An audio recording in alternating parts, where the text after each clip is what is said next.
Alright, let's start this. I really hope OBS holds out tonight. Camera looks awful, I've got to say. Let me try tweaking the settings a little bit on it.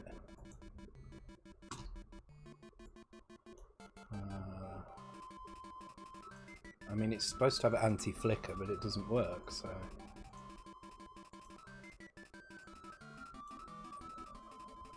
that's a bit better, I guess.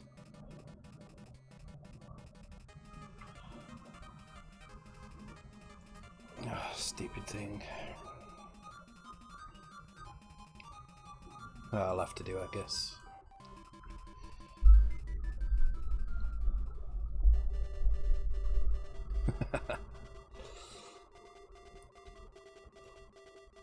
Okay, cool. Alright, so tonight we're going to try and get the map loader stuff working for .cosmos. So who we've got here? We've got, I can't actually see on my chat, weirdly. Who we've got? We've got Mr. G, Acmafin, Steps, Andy Magic Knight, Prince Phase as well, Amok. Welcome, guys. So there is two new commands. There is shout out. Music is loud. Okay, let me turn that down a bit. There we go. So there's a shout out command now. Let's see what Acmafin's shout out looks like.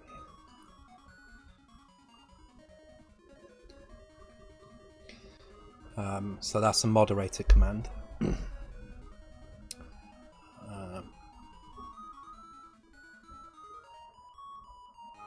And then for subs and mods there is a listen command, which unfortunately is redeem listen.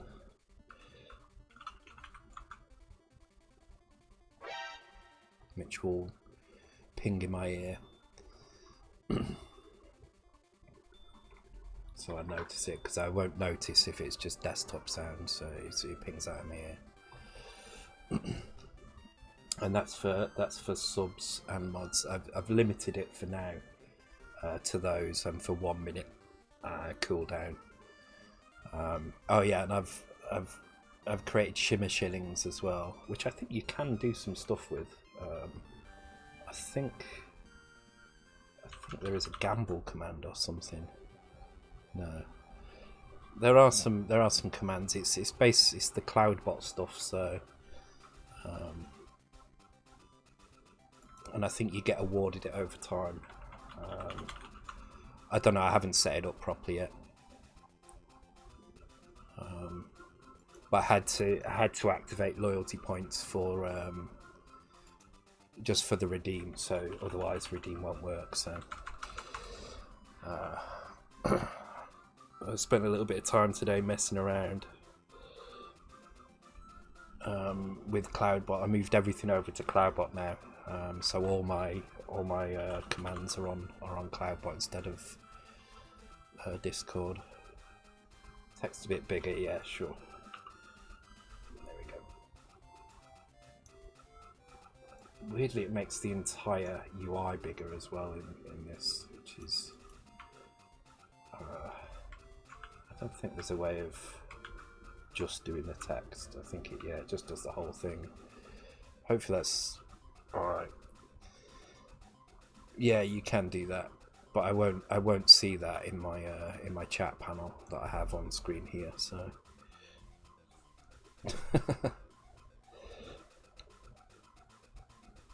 but hopefully the redeem listen will be enough to catch my attention. And I think it's got all the basic CloudBot things, yeah. So uptime and stuff like that. So. Okay, so where we're going to start. So tonight I want to just clear all my alerts on here. Tonight I want to get the map loading stuff working, which means the first job is to actually export the map. So I'm going to quickly show you the editor as it stands now.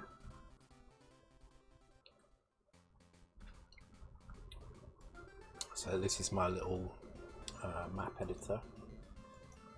And I started making the maps for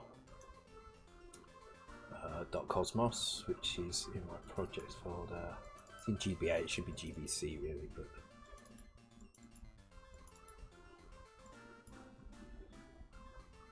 so this is it, nice and simple, nothing too fancy.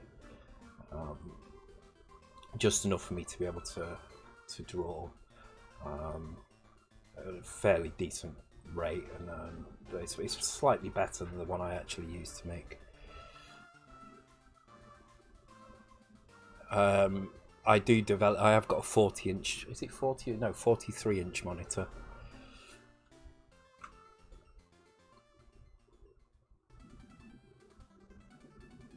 I don't know how big you see it, but yeah, it's a 43-inch monitor. It's a really nice monitor, actually. I definitely, if you're in the market for a decent big gaming monitor, I definitely recommend it. It's the CG437K. I'll type the model number in here.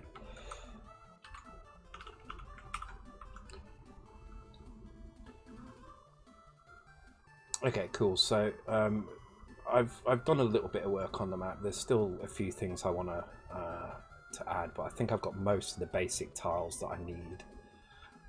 There's a couple that I need to add in.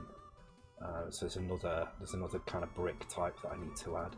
I added some extra kind of decoration into it that wasn't in the original, like little cracks in the tiles and stuff.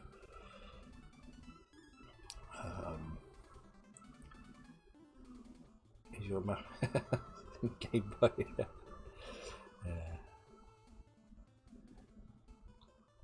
Yeah, I've got an ultra wide at the side of me, which I use.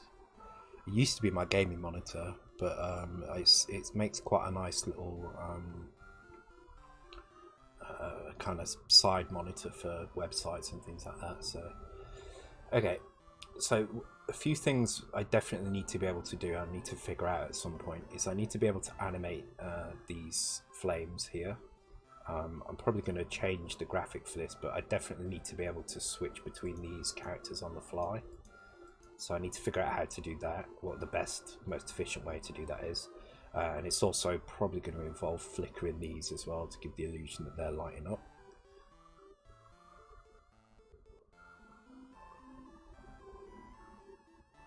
Oh, okay.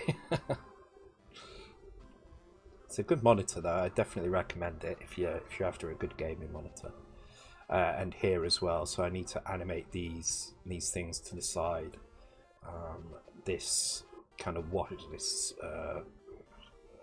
you'd call it, the splash kind of stuff that's happening here needs to animate, and these need to animate down at different speeds. So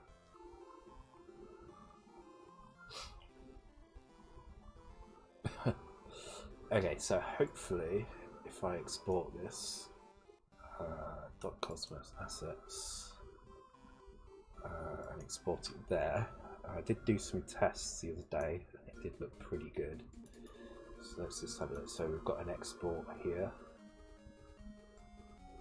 and that should, just to test this, so I'm going to load it into YHCR. Put it into Game Boy mode. Yep, so that looks correct. Just got everything there. The palettes I've had to load in, so the palette format and the meta tiles format is my own, because I looked at the format that YYCHR exports, and it exports a very weird format that's not really useful at all. It's probably useful for a NES, but it's not so useful for Game Boy. So.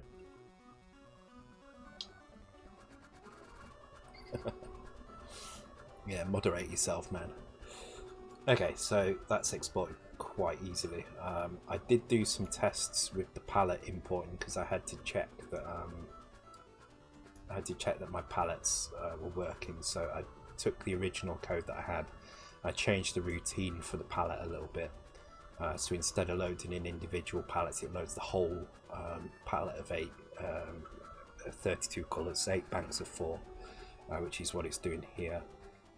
I just need to change where this is importing from. I think that should be it. So if I give this a run now, we should see hopefully font in. So it's green and brown, which is palette 3. So I'll just check that we're using palette 3. Set palette for Charmat. Looks like it's using palette 2 actually. So oh, that is palette 2, 0, 1, 2. Okay, I should probably label these 0 to 7 instead. Make a note of that actually.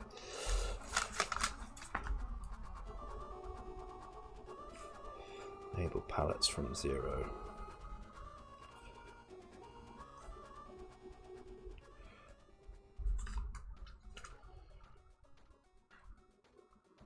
A specky with batteries and much more colour.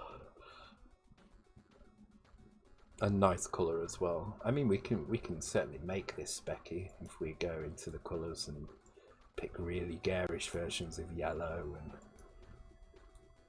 really like an orange instead of a brown. So yes, that looks a bit more specky like. You just have to pick kind of luminous versions of every colour and it becomes specky. I haven't got undo on the palettes. Okay, fine. Let's just close it. Okay, so let's load in the palettes in. So what I want to do now is I want to have a look through the start code, which is called init fonts, init sound, init palette. I think init fonts is, yes, we've got a copy text routine, so I'm going to move this to somewhere else. So I'm going to create a file. I'm going to call it map.asm. Let's have a look. Where's this being called from? Okay, this is being called from ROM0. So we'll keep map routines in ROM0 as well because we need them to load. We need them to always be available to load. So we don't want to put it in the bankable area.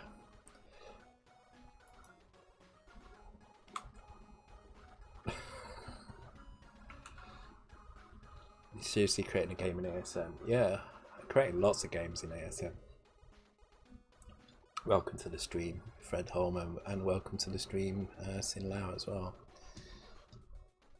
Are you... Hang on. Let me check something.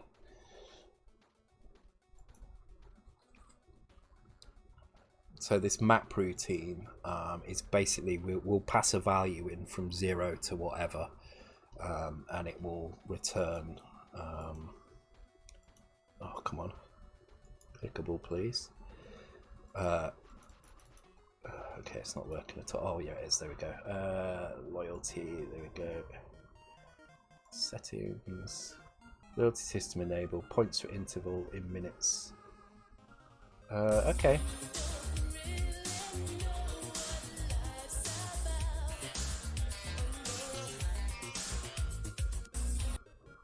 Thanks for the sub, Baba Hassan. Welcome to the stream, dude. Okay, according to this, you should be getting points, so I don't know what's going on there. I will, I'm not that fussed at the moment. I'm going to give you all some points straight away, so... Thank you for the follow, Fred Holm, as well. Okay, I think that's given you a load of points now, so you check your points, you should have something.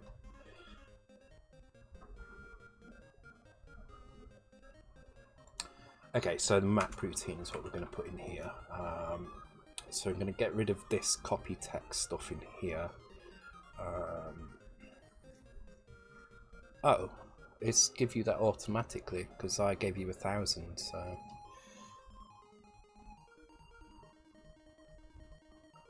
that's weird.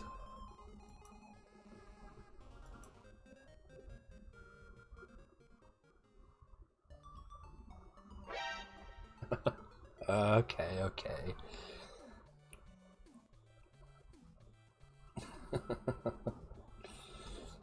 Okay, so we're gonna move. That's really loud in my ear. Okay. Thank you for the follow, Baba Hassan. A follow after a sub, awesome. Okay, so the font is Call Copy Font. Yes, we need to do that.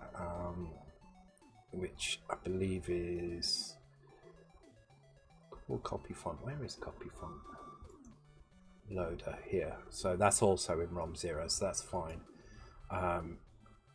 Copy text I'm going to move out, and that's going to be in the map loader. Okay, so next we need to actually add the assets in. So bank 1 has got a character set in, so I'm going to put I'm just going to start piling stuff into here. Basically, if we run out of room in here, we can always move stuff to the next section. So for now, let's put some extra stuff in here. So we've got meta tiles. So a meta tile is just 8 bytes that represent a 2x2 tile. So it's 4 bytes for the actual data in the tile itself. Where's my map editor? It's gone. Let me just load the map editor up again.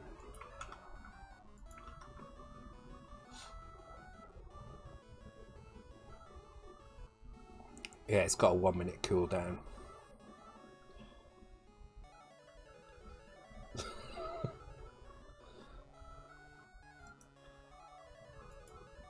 So, what's it going to take? Yeah, so a meta tile is four smaller tiles, and then the things like palette information and whether it's flipped left or right. So we won't bother about the palette information for now. We'll add that in slowly. We'll just get it drawing a screen. So we're just going to import a single screen. I'll pick one. I'll pick the start screen. This one here. This is the kind of main one. So I need to find that screen. So it's going to be screen 1, 2, 3, 4, 5, 1. We need to import those. So meta tiles we definitely need. Fonts we need, and then we'll import a single screen in here as well. And we'll work through getting one screen to work, and then we'll work on how to do more. There are C64 games that need doing. There are C64 games that need doing, and they are being done as well. And no, it's not Creatures 3. Don't need that in there anymore. Right, so what have we got? So we've got tilemap.chr, meta tiles is just called meta tiles, and then screen is going to be, what did I say, 5.1. So, oh, we don't have 5.1. Oh, wait a minute, it's...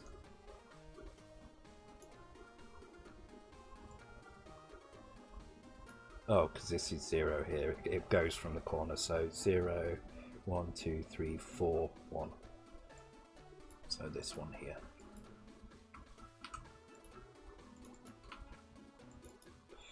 Needs to be .bin. That needs to be .bin. Okay, cool. So now we've got. I've managed to get live share working on VS Code. Ah, nice. Yeah, I did look at doing a live share kind of thing, but the problem is people use different UIs, different IDEs. So I went for a more kind of global solution.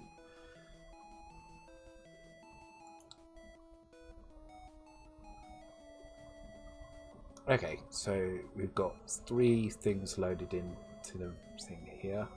So I'm going to put that into assets because I'm going to do my code over on this side of thing. And then we're going to call...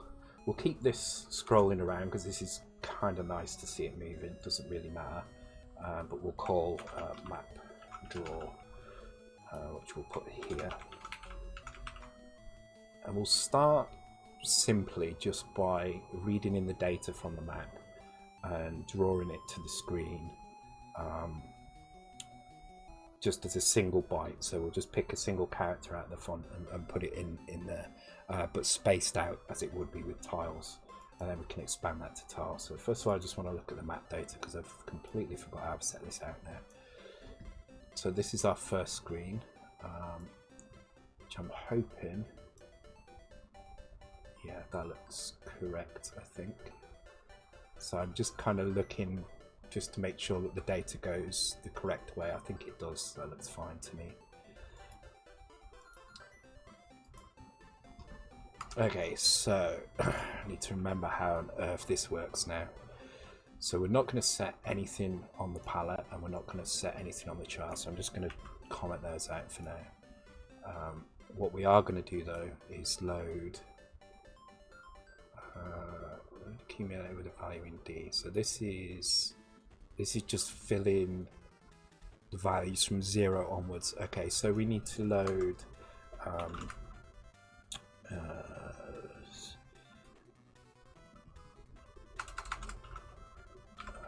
can we do that? I think we can do that, can't we? And then we need to load into that. Actually, no, this should be HL is the target, so that's the screen. So let's just highlight in there.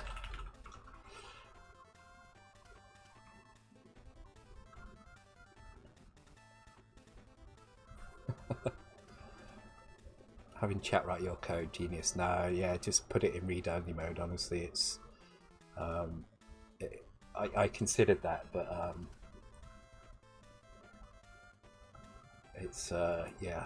Considering the average age in the chat, you'd be surprised how immature people can be, as we've seen with the with the labeling stream. That was kind of hilarious. I think we can use DE here. So basically we're going to load a 16-bit value in, and this is going to be our assets over here. So we don't care about meta tiles for now, but we do care about screen data. So we're going to load the screen data in here. Okay, so what do we need to count here? So we need to count 10 rows across and 10 columns across and 8 rows down. So we'll start by doing the rows. So we're going to load that into, we'll use BC for this as well. So we'll load B with 10, no sorry, with 8. This is rows, and we'll load C with 10 because this is our columns. Our loop is going to come back to here because we're going to need to reset columns every time. This code don't need at the moment, so I'm just going to tab that out. Right. So I need to load a value from the screen. So I do that, I think, like this. So this is load the accumulator with a byte taken from here, and store it in the screen and increment the screen value. Thing is, I kind of want to increment it by 2. Let's just do one at a time for now.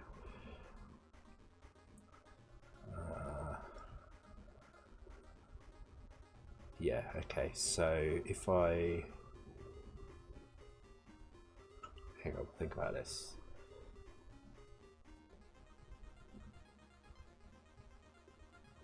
To load, yeah, so I'm loading the contents of this, storing it in the screen.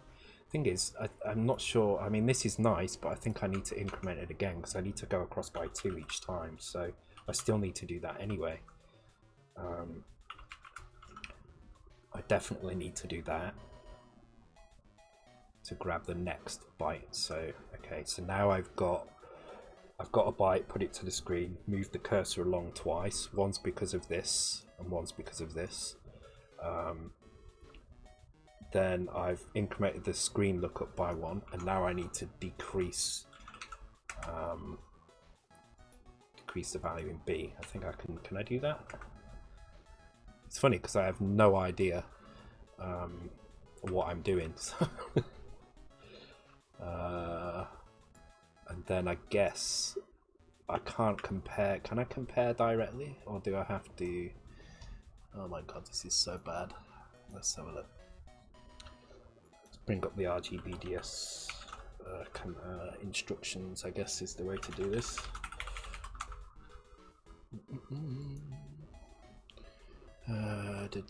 Language instruction set. Here we go. Right. So I can compare. Where's the compares? Where the hell are the compares?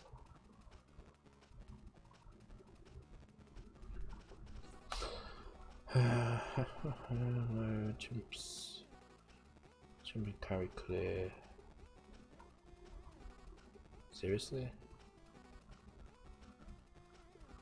There's definitely compare because I've got it on the screen. I've definitely used it. So, oh, there it is. Oh, okay, you can only compare the accumulator with something. Okay, that's fine. So I'm going to load the accumulator with B. And I'm going to compare that with 0. So if this has reached 0, then I'm going to jump to the next section, otherwise we're going to do that. If it has reached 0, then what I need to do is I need to do the same again, but this time I need to decrease, sorry, this needs to be C, not B. Decrease C, yeah, there we go. Compare, jump with carry to loop.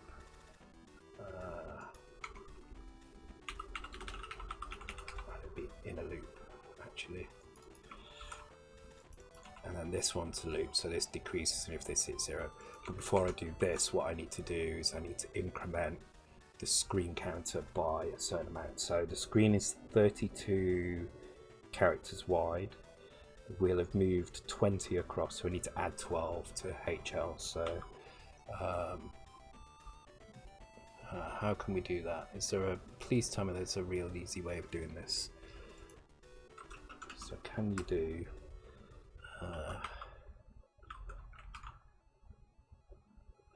so I need to add 12. I'm hoping that works. Add a value in R16 to HL. Yep, okay. Looks good. Right, let's give it a try. God knows what this is going to do. This is going to be fun. I think we might need to disable the screen as well, because I don't know where this is going to happen. I'm assuming this is going to happen in the wrong place. We might need to make sure that the screen disables. In which case we should probably do it in here and move out of the initialize, or create some functions that we can call to disable and then enable screen. Yeah, it makes me uneasy as well. Okay, let's have a look, see what happens. Okay, nothing happened. That means we've probably got an error, so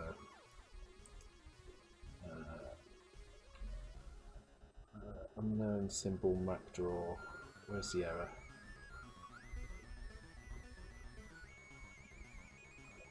Error main 33.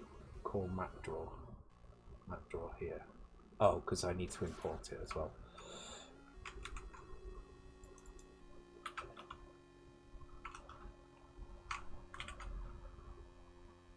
Okay, so it's still failing. Unknown symbol map draw. Map.asm. Map draw. Yeah, making only this real decal move, it won't make any difference, though. It'll still be a mess.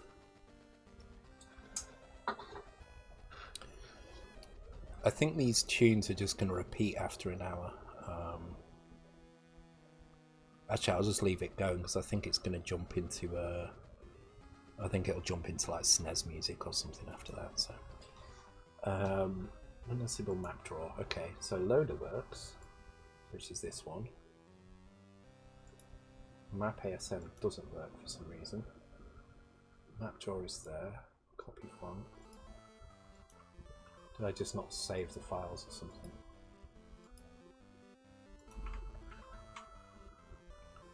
No, main ASM line 33. Call map draw. Why is that not working? Anybody can work out why that's not working. Maybe knowing the flags will help. Yeah, it will help eventually for sure. Is it because I'm using Oh wait. Main 27 and ASM 30. Oh, okay. This isn't working for some reason.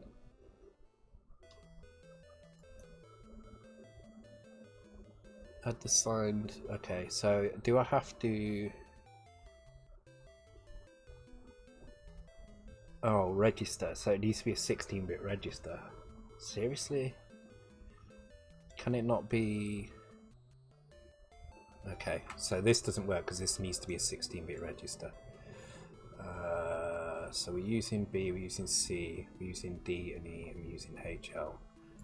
I mean, I could just increment HL 12 times, but that seems slow. Could I? Oh my god, already, it's like first hurdle.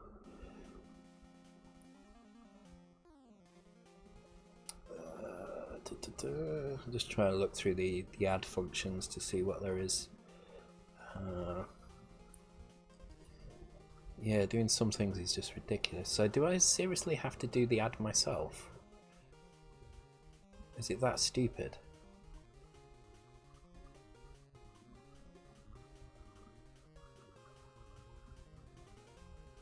Oh god, I think I do. I think I need to actually do this myself. In which case I need to clear the carry flag. Well, why that can't be CLC I don't know, but then I need to add is it going to be L? Which way around? It's got to be little endian, hasn't it? So let's try it. Okay, and that needs to be add 12 to L with the carry flag, and then add 0 to H. Ugh.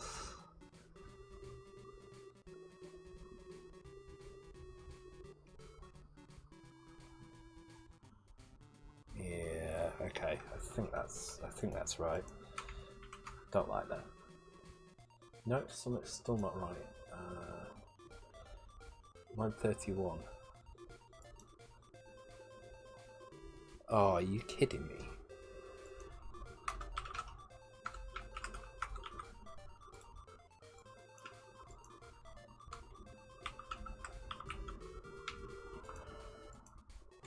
Oh, this is so long-winded. This seems so wrong. I don't think you can. And add HL and A. Oh, that's a point actually. Yeah, can I do?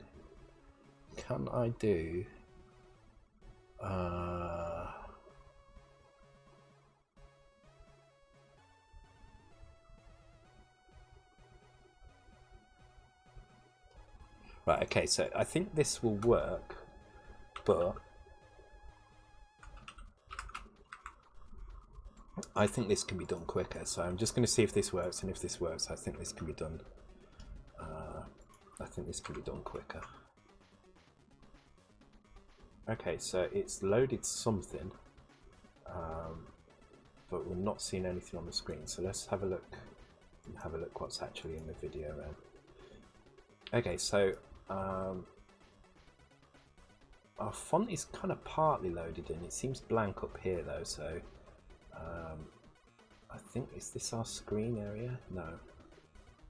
So we might need to move the font loading a little bit earlier. And then the background map has nothing in, and the reason it has nothing is probably because of these tiles here. So let's move the font loading into the right place. So loader. So here we go. So this is loading into 9000. So our banks that we have.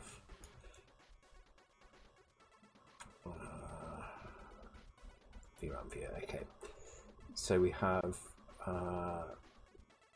tiles which start at 8000. Sorry, sprites that start at 8000. Then tiles that start at 8800. Then more tiles that start at 9000. And then our screen starts at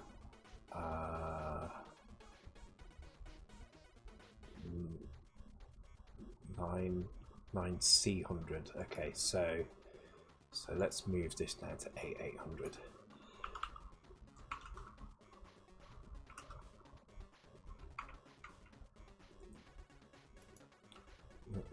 That is restricted to A for 8-bit and HL for 16-bit. But HL you can only add to with another register, so that, which seems kind of pointless, because if I'm using all the registers, which I am doing, there we go, we've got something now, but it is incorrect. But we actually do have something resembling characters from there. Where's the debugger? Not debugger, Vram Viewer.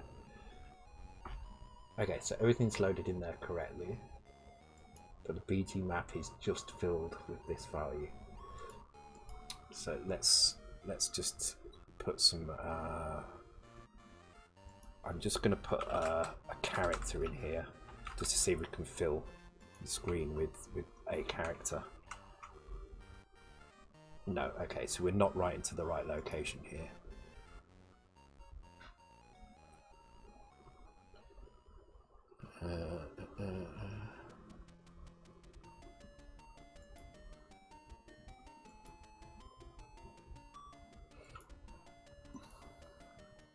I said this was going to be a learning exercise. It really is as well.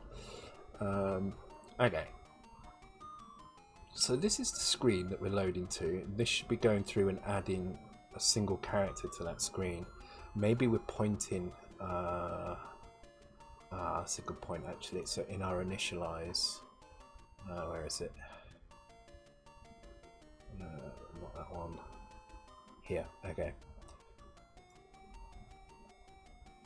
Put tiles 8000 to 8FF, clear for 800 to 9900. So this is bit 4. Which is this one, which is clear, so that's fine. The screen is at 9C100, which is correct. Okay, so I think we're seeing the right thing. I just think our screen is just filled with the wrong character at the moment. So let's go and have a look in. Actually, do you know what? I'm going to stop the scrolling because it's bugging me a little bit.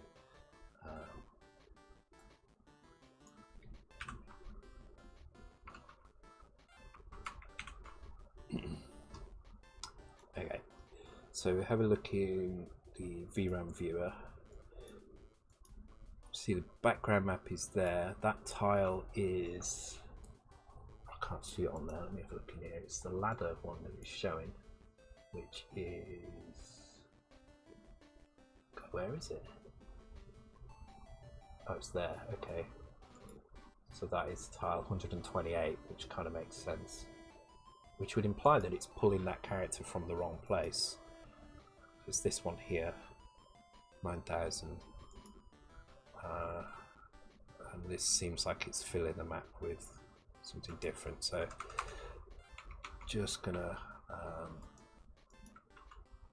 copy the original code from here. I'm just gonna put it in here. Just want to see what happens if I fill the map. I'm gonna get rid of that chunk of code. And that, I want to see what happens if I try and fill the map incrementally with that value.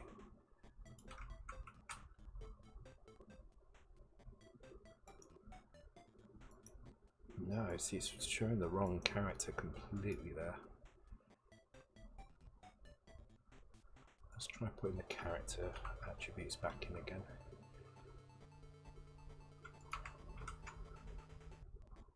Yeah, there we go. So it does need that. Why does it need that? It's back to char map.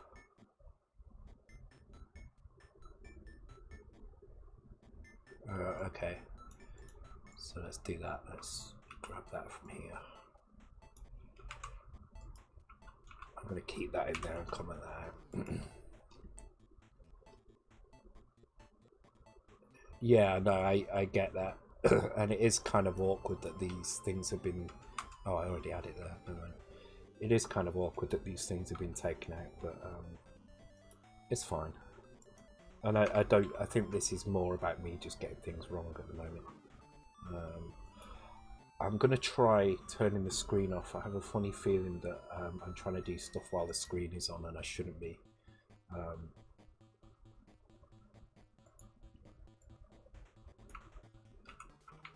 So I'm going to have call disable screen.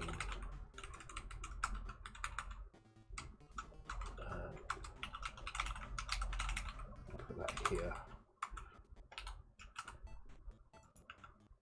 And then enable screen here, which is this chunk here. So actually the init fonts is doing very little now, so I might need to change this a little bit.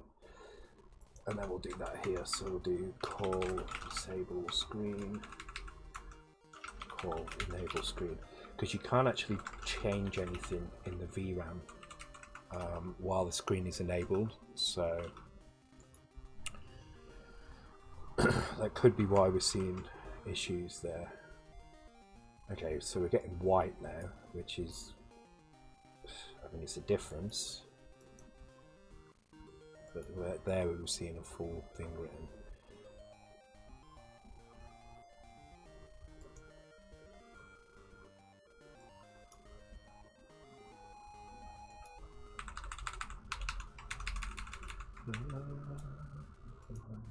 I'll get the hang of this sooner or later. Okay, so this is just drawing our screen. Let me copy that code in again from here.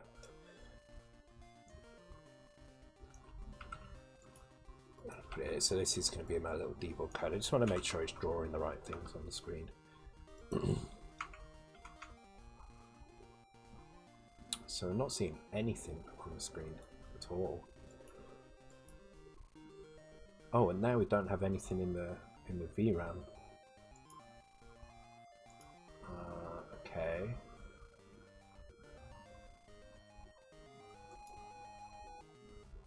Copy from.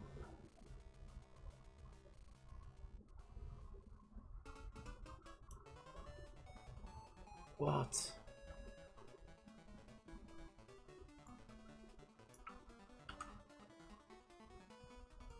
Alright, let's do this manually in this one. Oh god, this is getting frustrating.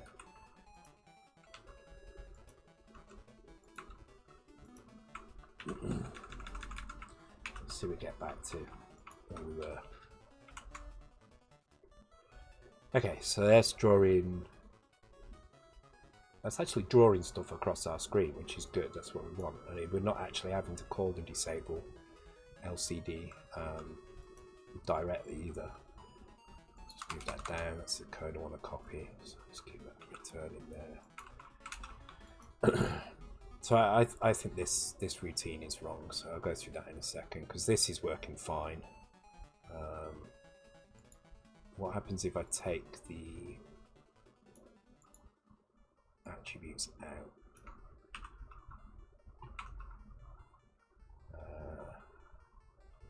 Okay, let's try that. Okay, so it works without the attributes. It just uses a different font, a different palette, which is fine.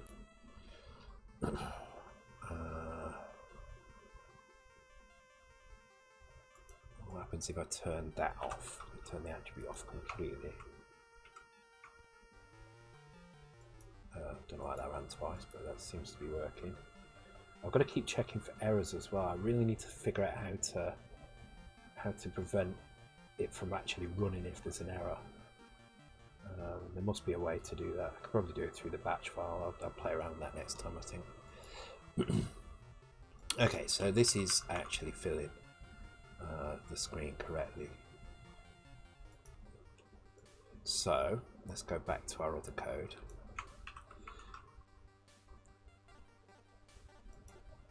So this should be loading a value. Let's put the value L in here because this is going to increment as it goes along here. So no, we just get that all over the screen. So if I put 1 in here, what do we get? Is L the, oh, L is the high byte, isn't it? There we go. Let's put the H in.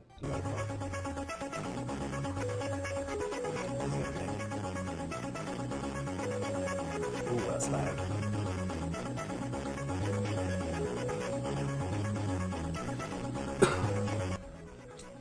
Thank you for the raid, Esden. Welcome to the stream, dude. And welcome everyone that's come along with Esden. you catch us in the middle of trying to figure out what the hell is going on with the with the Game Boy Color. I'm trying to make a game, convert a game, and learn Z80, or a very kind of bastardized version of Z80 at the same time. It's kind of difficult. And Game Boy Color was spelt without the U, by the way, just to annoy you. Yeah, welcome everybody to Come With Eston's channel. So I'm Shalom50k. I usually do Commodore 64 coding, but on Tuesdays I've started doing some Game Boy Color coding and trying to learn as I go along. And it's tricky, but we're getting there. We're getting there slowly but surely. I just need to get the basics working first. What have you been doing tonight then, Eston? Over there.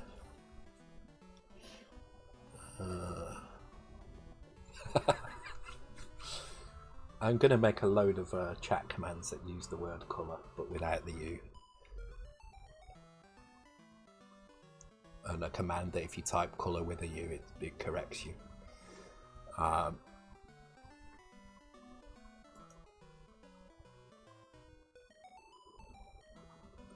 Okay, let's just simplify this, Luke. Let's just go like really simple about it. So let's take our screen, which is the data we've got in assets here, and let's just store it one byte at a time, and let's put the length in BC. So length is going to be screen minus screen.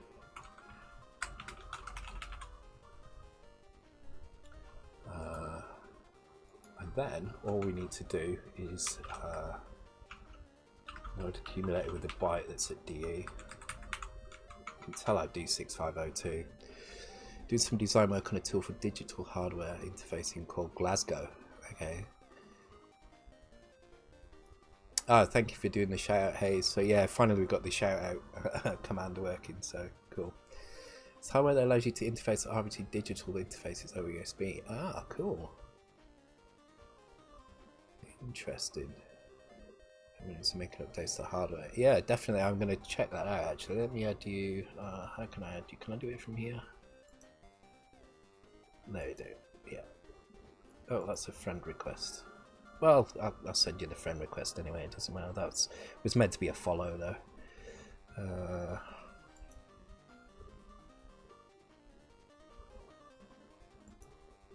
There we go.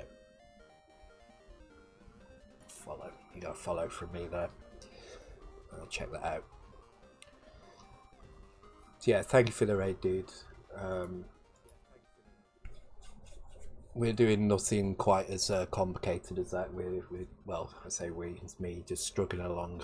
I'm quite proficient in 6502, but Z80 is a whole new thing for me. So, but it's fun. It's interesting. I'm definitely learning some stuff, if not as much as I'd like to learn.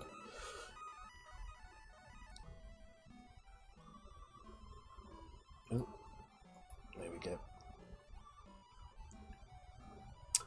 Okay, so I'm just going to load that value. I'm just going to store it straight away on the page. So we need to store this at the location of HL, increment it like that.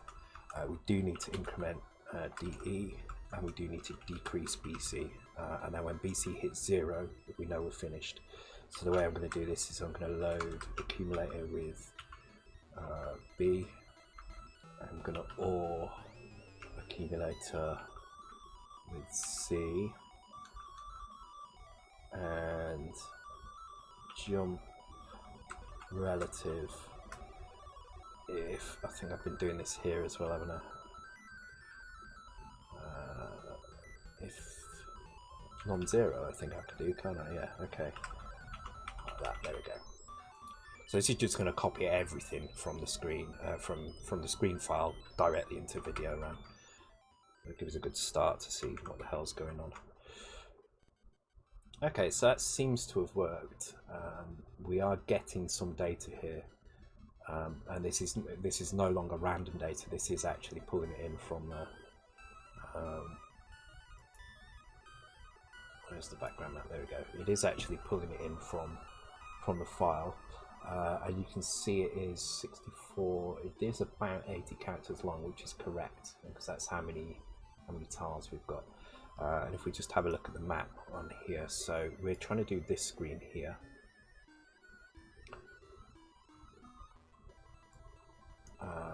It does seem to be skipping a few. I mean, I don't know why we've got these 1 to 8s in here, but we've got 1, 2, 3, 4, 5, 6 of them. So it kind of does. It skips 6 lines, and then it shows some stuff, and then it kind of goes a bit wrong. Okay, so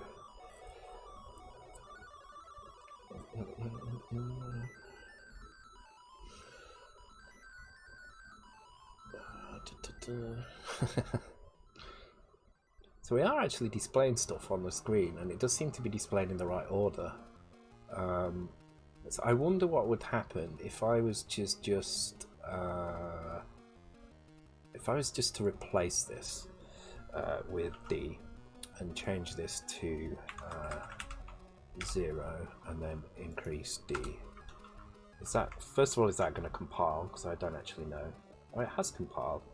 You see how it's kind of offset things. Yeah, that's compiled alright. Assembled even. But I would have thought it would have been drawing these, but it seems to be grabbing from here. And it's missing out like chunks. It's going straight to here.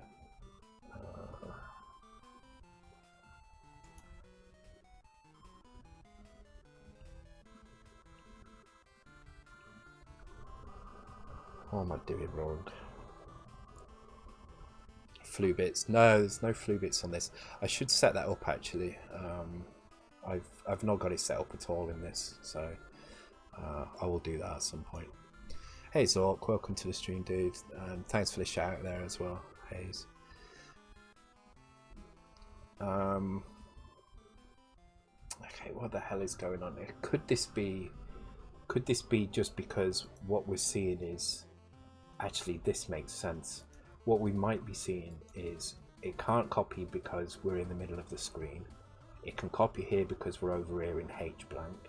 Then it comes around to the beginning again and it can't copy because it seems to be doing like 4 at a time and then failing. So let's put the let's do the screen turn off thing again. So let's go and grab it from initialize. So we're going to wait for v blank and turn off the screen. So we'll do that up here.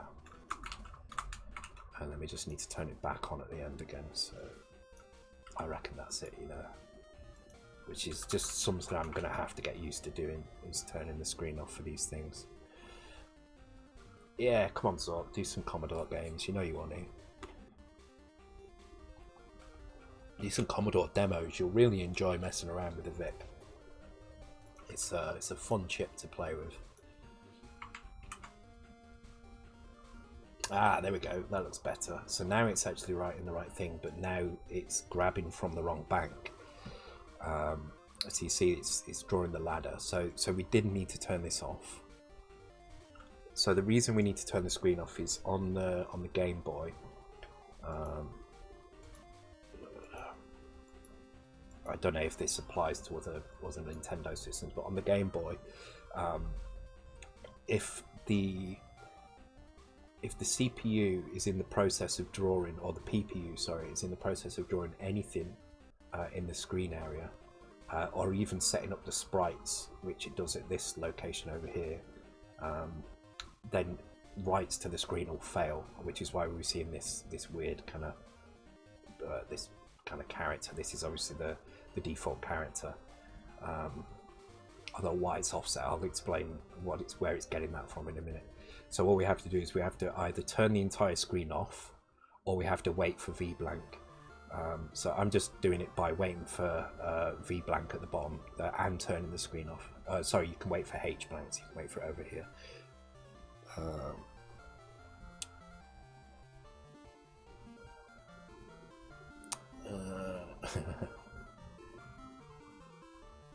Okay, so the other problem we've got is for some reason it is grabbing. So these are our tiles, and that tile is 8800, but it seems to be grabbing from here 9000, so it's grabbing the wrong tile set, which I thought was set up.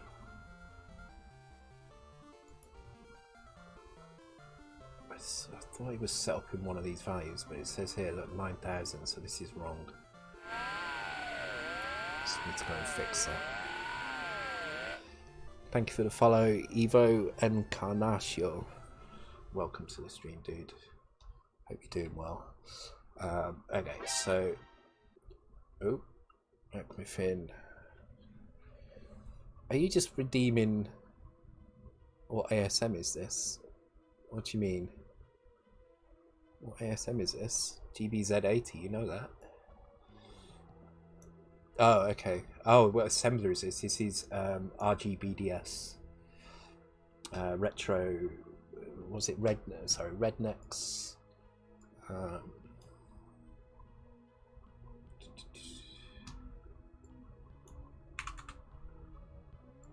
okay. Yeah, there you go. I'll post the link in chat.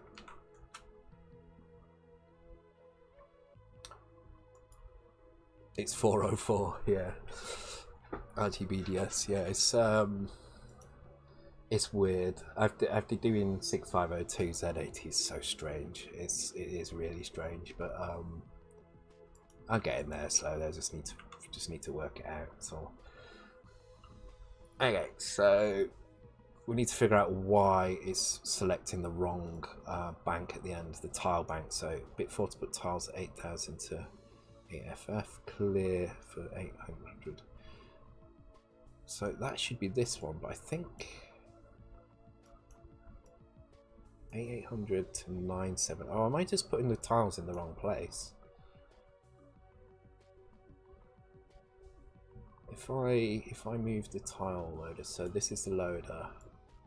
If I load them to there, is that correct? Maybe I'm just loading them in the wrong place.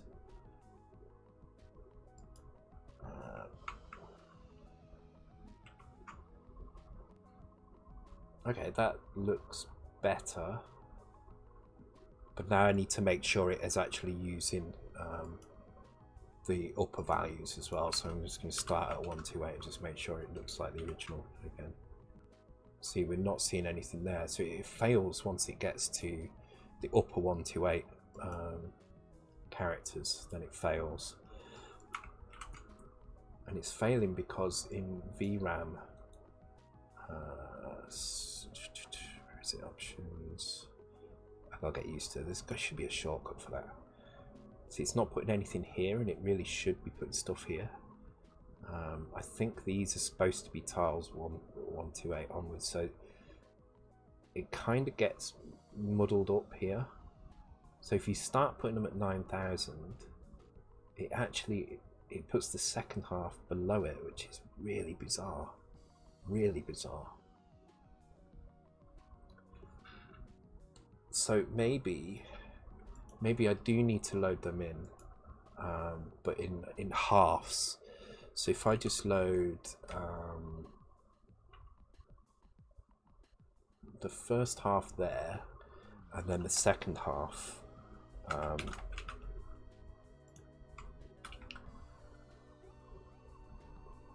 in fact, I can just put the full value in here. So this is going from 8000 to 9000, so this will be 0800.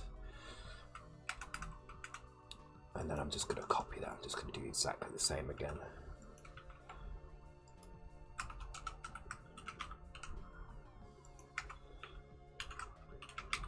I think that's what's happening. This is just getting confused. So the second half destination starts here. And the start is actually here. Just makes no sense, but okay.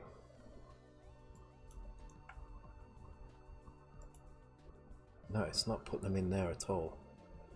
I made an error somewhere.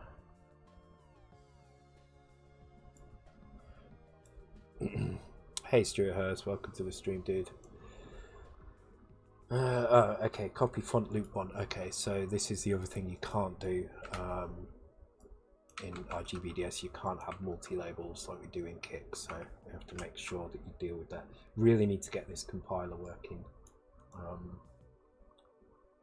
the assembler working, so that it actually craps out when there's an error, because at the moment it doesn't, and that has caused me some issues, so I'll have a look at that at some point. Okay, this looks better because now it's actually moving. Why it treats so weirdly, what it seems to do is when the video RAM is set up like this is character 0 at this point and up to 127, and character 120 is here, so it kind of breaks the font into two halves and switches them around. Why, I don't know. It's just bizarre. Right, I'm going to take a quick break, guys. When I come back, we will we'll take this a little step further and hopefully draw something meaningful to the screen, or at least in the right pattern on the screen anyway. Alright, I'll be right back in 2 minutes, guys. I seem to have lost my alert sound, so let me try again. Ah, there we go, it's back. Alright, keep that one in.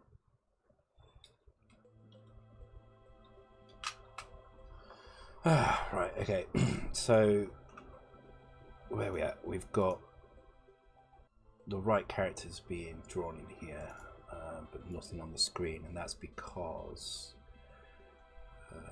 map start at 0. Hopefully now we should see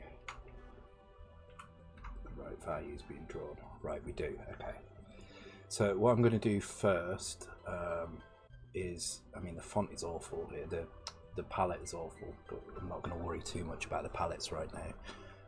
I'm going to try and get these spread out so that they form the top left corner of each tile. So let's redo this routine. So we are going to grab from the screen, but we'll do it in a loop like so. So this is our target. Don't need that. Let's change all this. Right, so what we need to do, we need to grab from a destination, from a source. This should be destination, but whatever, that's fine. Actually, if we do this the other way around, make that the destination, make this the source, there we go. That makes more sense to me. I think that's what D is supposed to be used for, destination. So we'll grab screen data, and we'll count rows and columns. So let's just do one row for now. One single row. So we'll use B as our counter. We'll start that at 10. Oh, my lights flickered then. Oh god, that's not good. What keyboard do I use? I use Corsair K65. This thing. K65 Mini, I think it is, or something. Did someone shoot it? Yeah. That was scary. That was scary. I actually heard the gunshots, and I just thought it was fireworks. It turns out some guy got shot just like 20 meters from my balcony. So crazy. Okay. Okay. So we need to load a value from the screen into the accumulator and increment that value. Oh no, sorry, we're storing that. That's the target. Okay, so we need to load from the destination, and we can increment the destination, and we need to store that on the screen like so. And then if I decrease B, load A with B. God, I'm going to do that so much. And jump if non-zero to loop. Right, so this should give me 10 characters going across the screen, which it doesn't, which means we've got an error somewhere. 17. Oh, because I need to load the byte that's at DE. There we go. I'm not seeing anything on the screen there.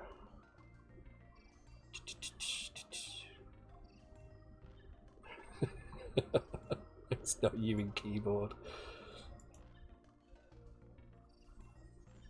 Oh, because I need to load. Okay, so it should be this way around.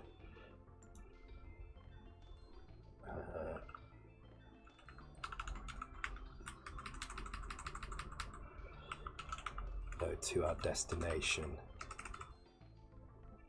and that is not. Yeah, sorry. Load. Yeah, okay. This is hard work. Okay, cool. So we got 1, 2, 3, 4, 5, 6, 7, 8. Oh, yeah, I think that's 10. Okay, so now we need to do this. Was that Nyano Cat? Thank you for the follow. Welcome to the stream, dude.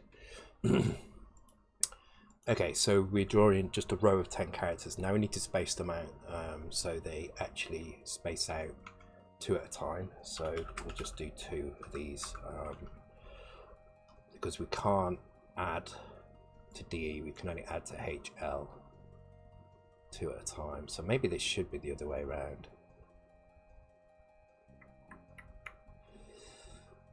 Let's do this. At the moment, I just want to get it working. Can always look at optimizing layer. Okay, cool.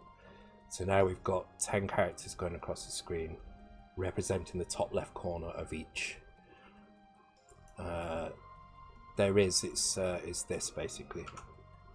Just put a D on the end.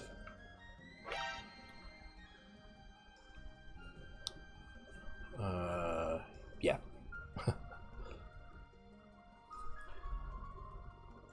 Yeah, so you do that. So that's LDI, that's LDD. So I noticed some syntax lets you do it like that and like this, but in RGBD you do it like this.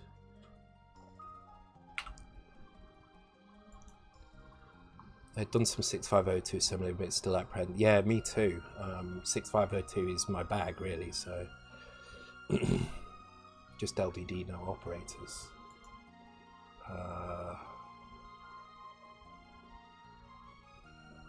Yeah, it's kind of somewhere in between the two. It's kind of neither completely. It's probably more like the 8080 than it is the Z80.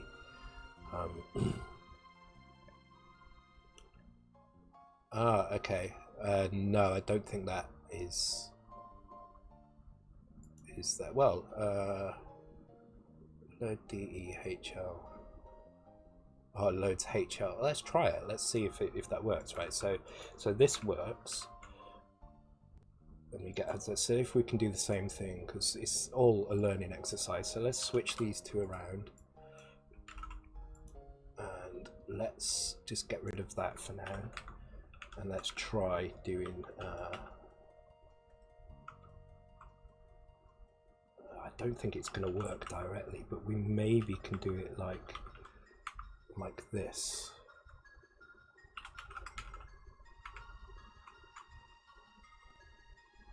Okay, that looked like it worked, but was there any errors? See, I don't trust this thing at all.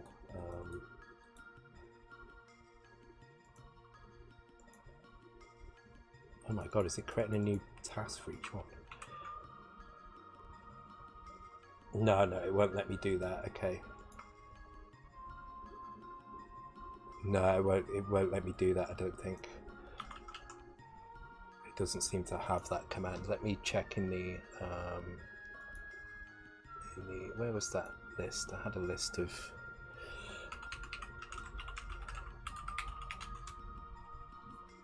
so I'm using the Rednex site, and it has the instruction set here. So these are the load.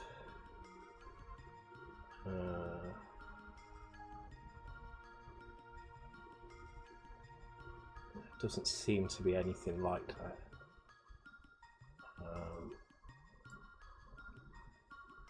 It does let you do load HL. No, not with the contents of HLI.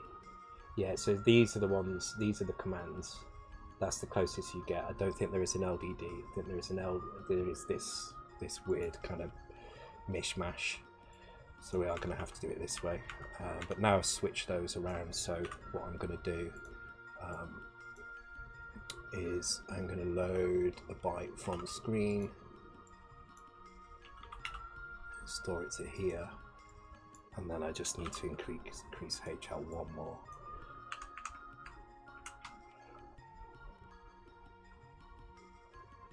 Okay, that isn't increasing the DE, so I need to increase DE.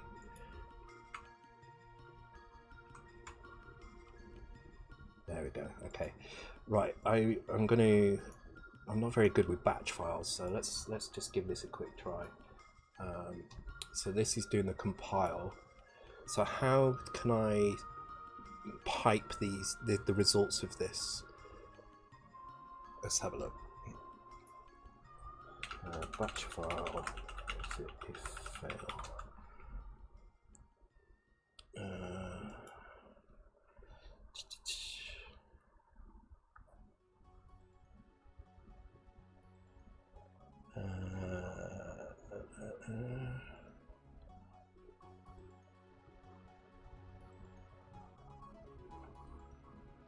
If error, yeah.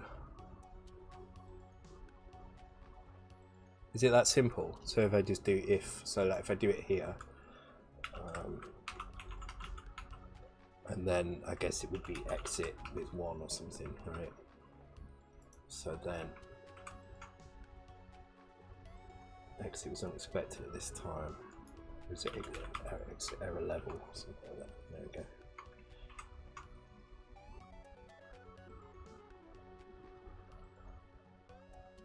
Or have I got to actually do it like...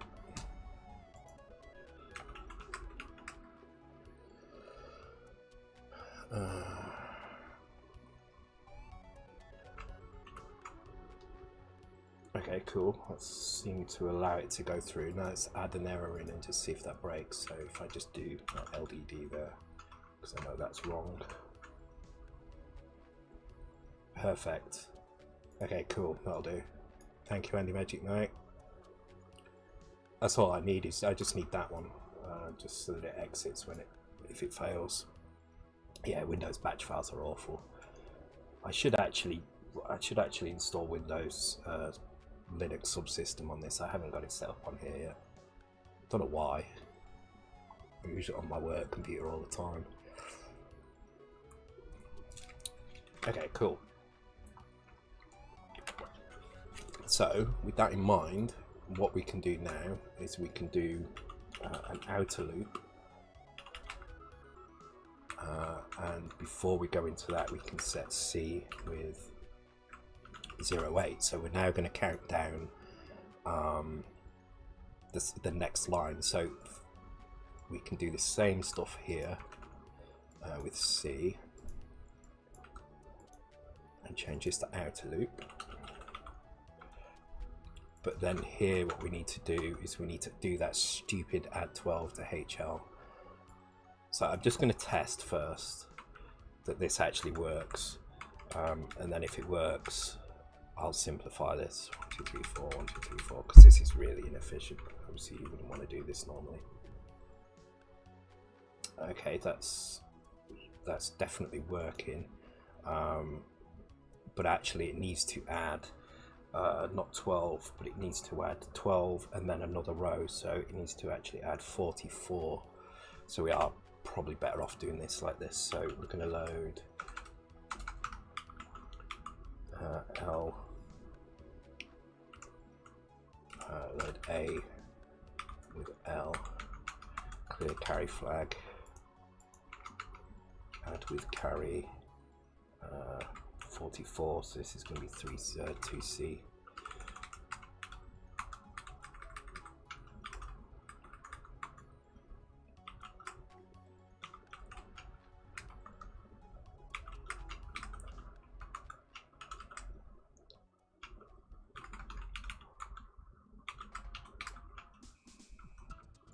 That just seems so long-winded just to add a value. It's just ridiculous. The Linux subsystem in Windows is not that bad actually. It's definitely improved a lot if you get a decent terminal for it anyway. Oh, okay, almost there, but it's going too far now. Why is it going too far?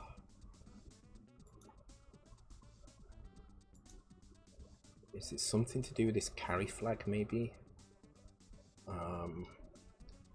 Because it should be... Oh wait, maybe it's not. Maybe because, hang on, we get to the end of the row and then actually adding 12 will take us... Hang on, if I do that, what happens? This is just going to be on one row, I think. Okay, it's one character over too far. But why one? Why not two? For fuck's sake. This is... I should have learnt about the flags, really, shouldn't I? I should have looked this up.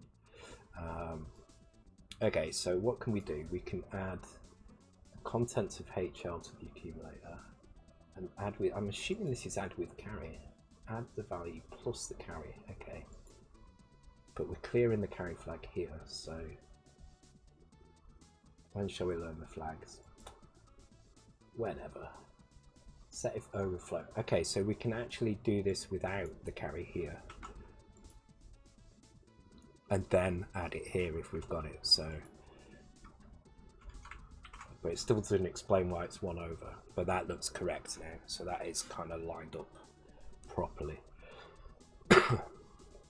Okay, cool. So this is where we're actually storing the value. So this is grabbing the value from the map. So at this point here, accumulator is tile lookup. It is tile number. But we're using several things here as well. So can we push DE to the stack maybe?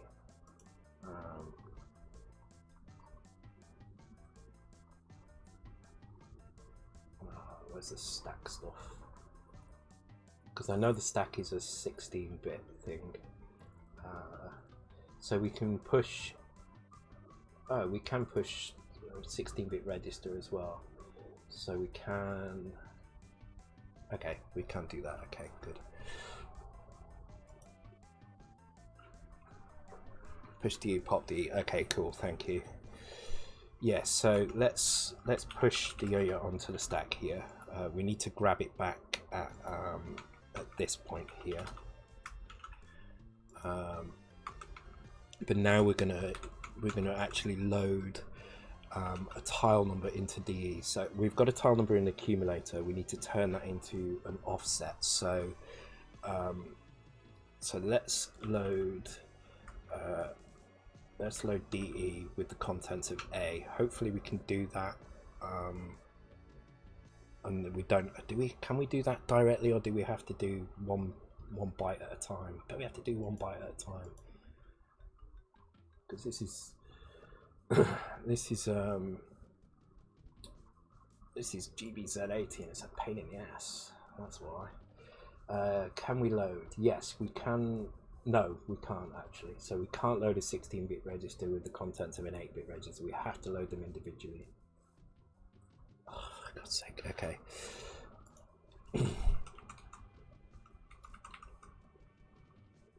Yeah, that's yeah. So just to be sure, when a register pair is DE, is this the most significant bit is first and least significant bit here? So it's big endian when it comes to looking at the register pairs. Because if that's the case, that's freaking annoying. Yeah, it is, because look, we're doing, yeah, it is, bloody hell. All right, so so we load D with 0 and we load E with A. High low. Oh god, yeah, it is stupid. Big endian in pairs, yeah. Okay, so now we have that value in DE. Now we need to times this by 8 to get the tile offset. So each tile, it contains 4 characters and 4 palette and flip attributes as well. So every tile takes up 8 bytes. So we need to multiply this by 8. Now normally I would just do you know, shift to the left 3 times. So I'm hoping there's something equivalent in here. So there is SL. God, there's so many. And of course, none of them work with. Okay, I need to do it with HL. So this needs to be push HL.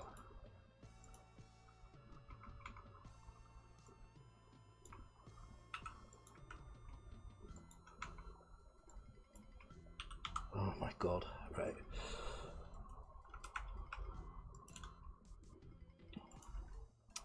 Accumulate is tile number. Okay, so and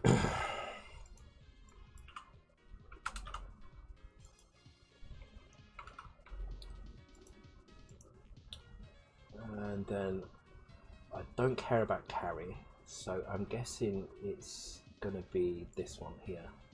Rotate by pointed to. No, I don't want to rotate, I just want to shift.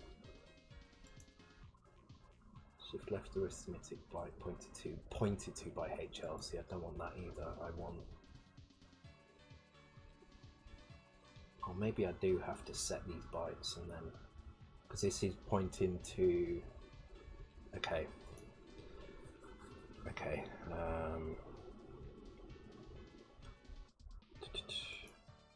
It's all a learning exercise. So it has to be a byte pointed to by that or a register. So I could rotate individual registers, which means I do need to use the carry. So I can do this here, shift left arithmetic register, set according to the result. Okay, so we can use shift LA. Okay, so I am going to go back to using DE then.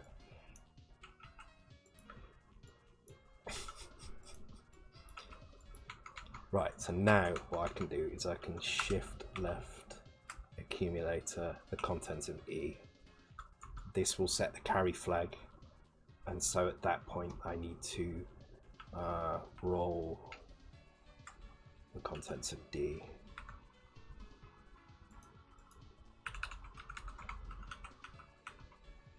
Eight times. Right, now D contains D now contains tile offset, and now we need to add the actual tile location. So this is the tile location here. So we can do that by clear the carry flag, add the low byte first, so add to, no, we need to fucking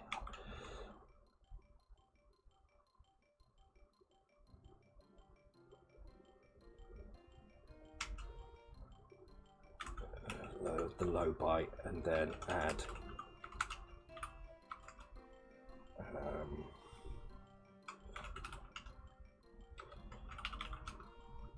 how do I get the low byte of that?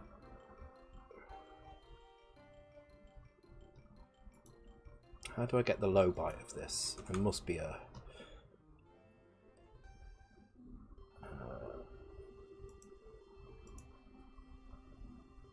this is hilarious. I've never had to learn so quickly while doing this. There must be a way of just getting the low byte.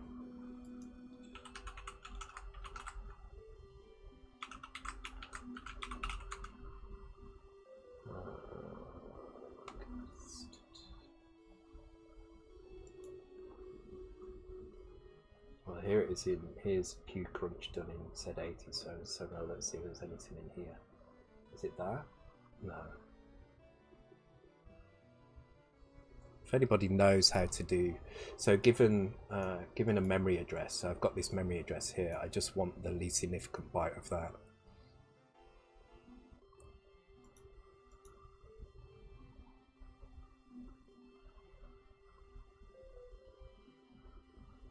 Oh, are you kidding me, really? So I've got to load this into a 16-bit register just to be able to grab the... Fucking hell. Okay. has to be said, I absolutely hate this language. So let's load HL with meta tiles, and then I can add L like that, and load E with A, push that back. Right, now I can load A with D, add with carry A or H.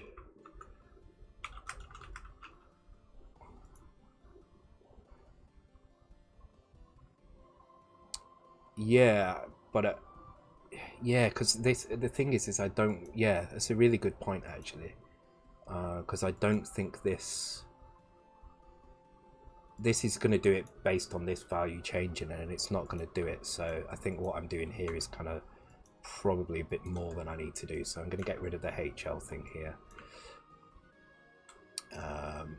and let's try that actually. So let's, instead of doing this, let's add meta tiles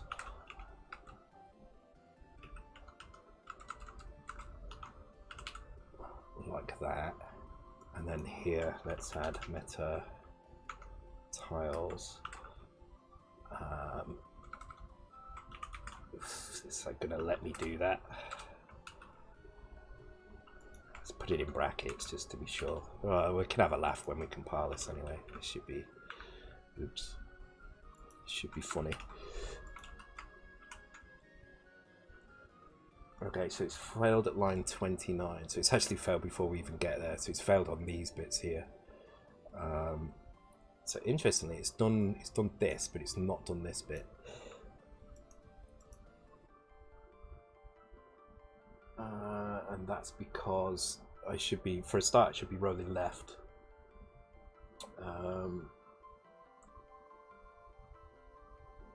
And it should be roll left with carry.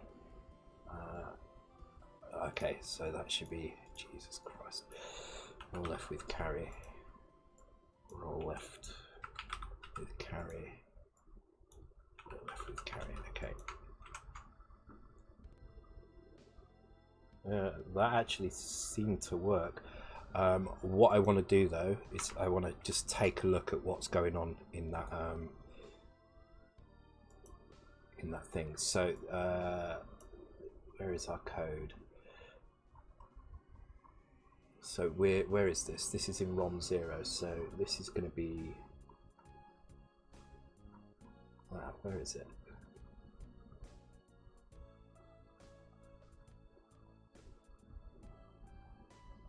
According to this, ROM 0 is empty other than there.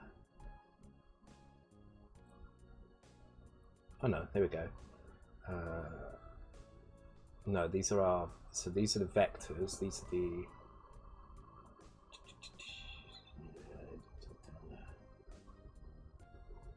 where's our code then?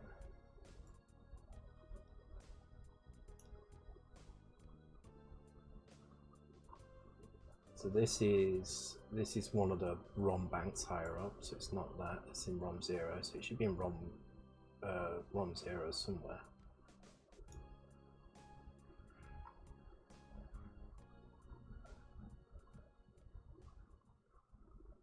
It's not showing any code there though.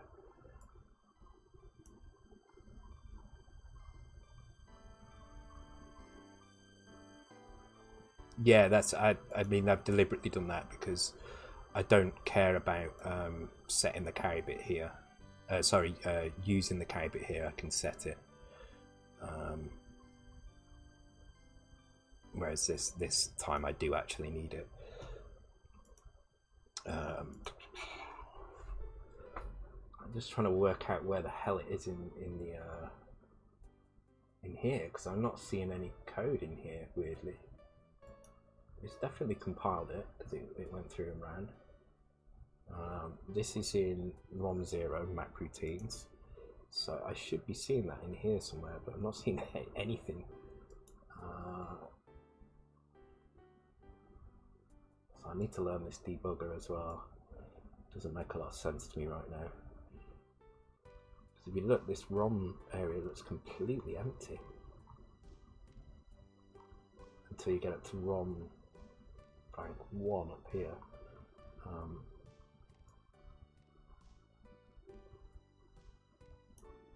And then you start seeing stuff which is correct. So this is the beginning of bank 1.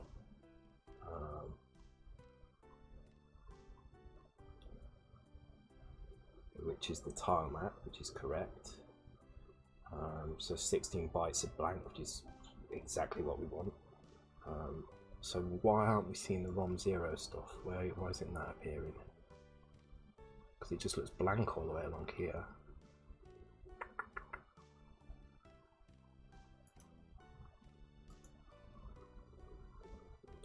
I cleared it above. Oh yeah, I guess I don't need that, do I? There you go.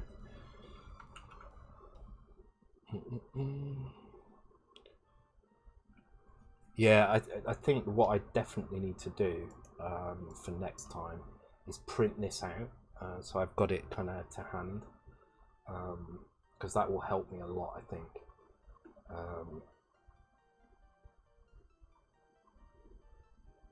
You know, scrolling backwards and forwards through this is a bit annoying, and really all I need to know is these. I don't need the explanations, just these. I think I can get most of it from these.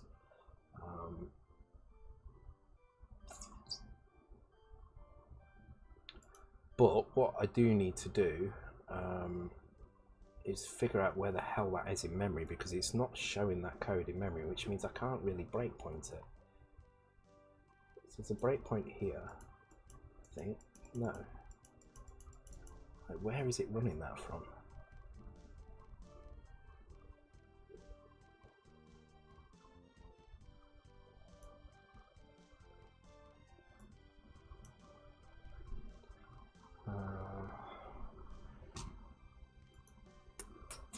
If anybody knows why I can't see my code, so I would expect my code to be somewhere around here. Because this is at 150, which is the start of this, and as far as I'm aware, this should all be together. Let's try doing it like that. Okay, that compiled at least.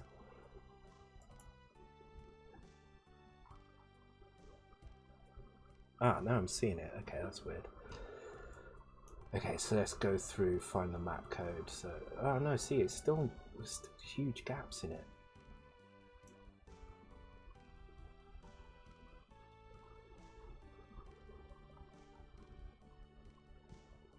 Oh, wait a minute. Initialize, ROM 0, loader, ROM 0, map, ROM 0.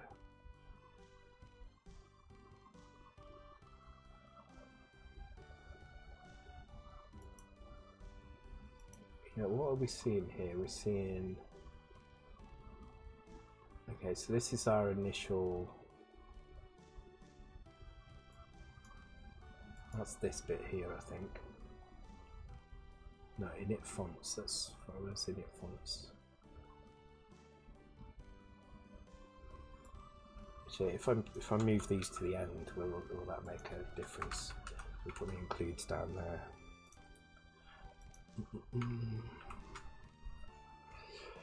No, it should be banked in. The ROM 0 is always banked in, so we should be able to see it at all times, which is why I'm keeping that code in that location, so it's always there. It's only so the only thing that's is banked in is bank 1 in ROMX. So ROMX is allows you to bank in various, you know, put things in various banks. Banks 1 onwards are the ones that fill in 4,000 to 8,000 in memory, and it's running. It's definitely running. It's almost like the debugger isn't showing me the right thing. So this is 150, which is this block here, and is that what we're seeing in the debugger? So we are indeed seeing that in the debugger, but then not seeing anything else here. So initialize should be here, but it's not showing at all. Let me get rid of this section. See if that shows. It could just be the way.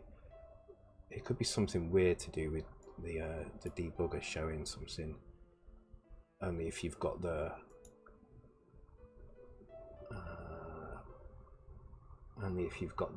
section set out right.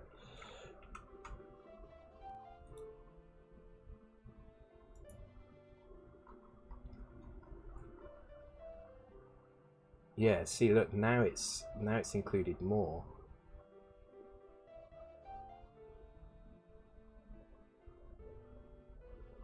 But weirdly it's included. What the hell is that?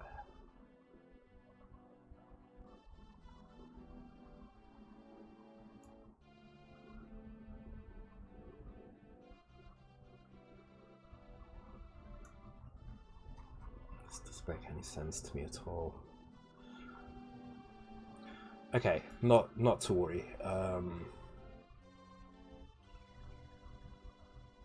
It'd be interesting to know what the hell it's drawing on the screen, though. I could really do with knowing that. It looks like it's trying to draw one side of something. I don't know what that character is. Let's have a look. Can I see it in here? So it's just drawing. It could be this here that it's no.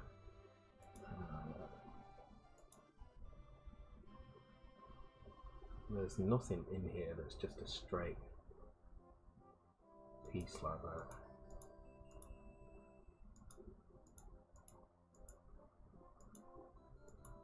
No.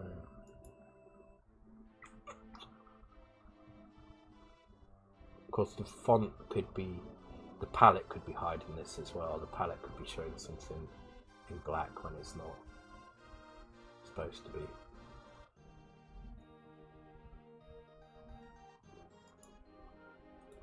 Yeah, that's what I thought at first, but I couldn't see it scrolling down. It just looks completely blank.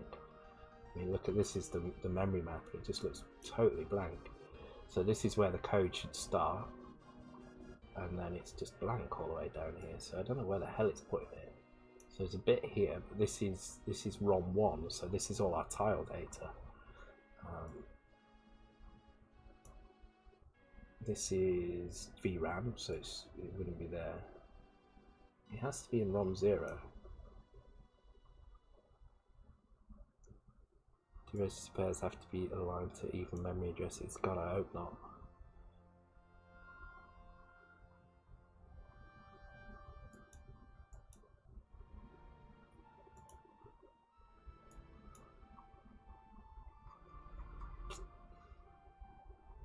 It's annoying because it seems to show some of the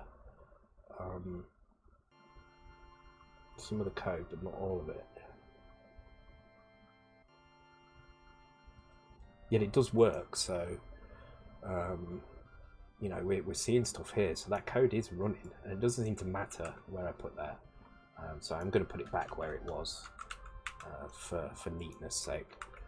Why it's not shown in the debug, I don't know. Maybe it's only debugging this main file, and so we don't see any of this, or maybe the first include that it comes to. I feel like there's something weird going on with the output file, because it's definitely working. So if I come in here, for instance, so this is grabbing. Sorry, okay, let's finish this bit off. So this is loading. The now contains a tile offset. Then we're adding the position and popping it back in. So now at this point we can load accumulator with the contents of DE.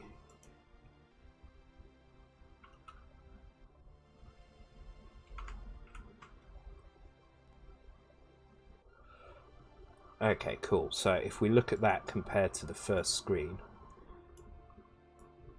we can see we're kind of getting the right thing. We're getting the top corner of the sign, we're getting the top here, we're getting everything pretty much correct here. 1, 2, 1, 2. Yeah, so we look at the top corner of everything. This is correct now. So that has actually worked, this whole section, so that's good. It's probably easier just to test it, wasn't it? Does ROM? Oh yeah, good point actually. I don't know. Let's make that all consistent. Yeah, maybe it's maybe it can't work out the objective files properly if you change the values of the sections. Let's try and keep it all consistent. Let's give that another try. Okay, so let's debugger. No, it's still blank. So this is where the code should be, and the only thing we're seeing in the code is this chunk here. It's like it's not putting that there. It's like it's putting this somewhere else. If I put that there instead, so look at the debugger here. Oh my god, how many of these I got open? Hang on, let me undo that. Save it, run it. So if we have a look at the debugger here, you can see it's only got these 4 calls and then this stupid loop, which actually doesn't need any of this anymore. I'm going to get rid of that.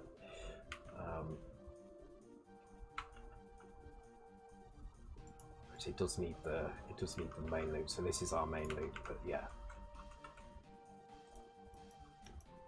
And that's what we're seeing there. We're just seeing that small piece of code. And this is nowhere to be seen, but it's definitely running because it's there, so I don't know where it's putting it. We do have this here, so let me try putting it in here and see what happens. So its code runs again, and that's fine. And this time if I go into the debugger, I should see something slightly different, but it's still not, doesn't explain everything. So yeah, we see some code here, but then it gets to the end and stops. So it's like it's just showing the first bit. So we go in here and have a look. Sorry, that's the wrong one. It's not even the same piece of code. It's showing something completely different. I don't know what this is. Is it the last thing? No. Ah, it's this one. So it's showing this, but nothing else. This is our bank loader. And when this runs, this should only bank out the upper RAM, so ROM 1 onwards, which is what this. So let's get rid of that one. Which is what this instruction does here. But for some reason, when that routine is finished, there is nothing else. And why it's only showing that one in the middle and nothing else, I don't know. Should it be in the same section? I don't know. The thing is, it's working. That's what I don't understand.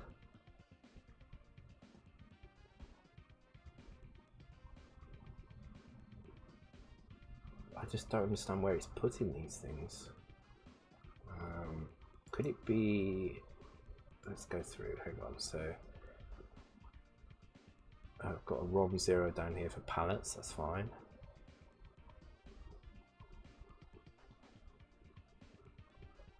If I just get rid of everything but the initialize, what do I see? Ignoring the fact that this isn't going to actually run. Oh, now it's... Wait, what? Now my batch file has allowed it to work. Oh, because now it's failing on something different. RGB link. Okay, I need to put more in. Can you dump labels and see the addresses? I'm guessing that will be somewhere. Let's have a look. Is it this one? Nope. Let me have a look at the batch file, because I know the batch file did have some stuff set up for this. So first of all, I need to put this into each thing. GameGB main. Oh, GameGB is the. Actually, what we can do, we can throw this into a hex editor. Can we?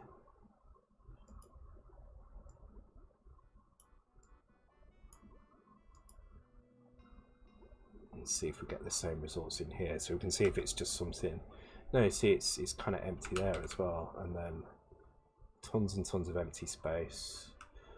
Then the video RAM. I'd love to know where it's putting that code.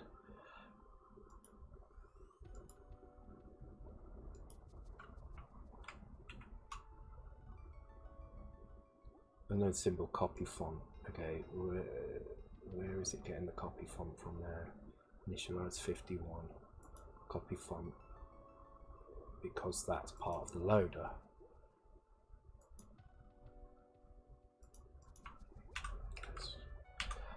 At this moment in time, I don't really care. It's kind of working. I obviously need to spend some time to read up a little bit on what it's actually doing, because it does look like it, although now I'm not seeing anything on screen, which is a bit worrying. It's different to what I had before. Oh my god, why is it different? Thanks for the follow, Spy Hippo. Welcome to the clusterfuck that is Gameboy Z80 learning. So I'm not getting anything now. Why am I not getting anything? Undo, undo, undo. Oh, because of the disable. I don't need to disable the screen now. That's right. Okay. Because I'm doing it in the map drawer. Right. That's why.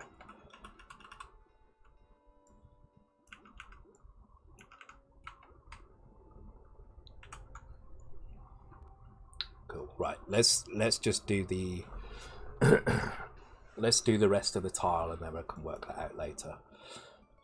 So what we have at this point is the accumulator here contains the byte that's in DE.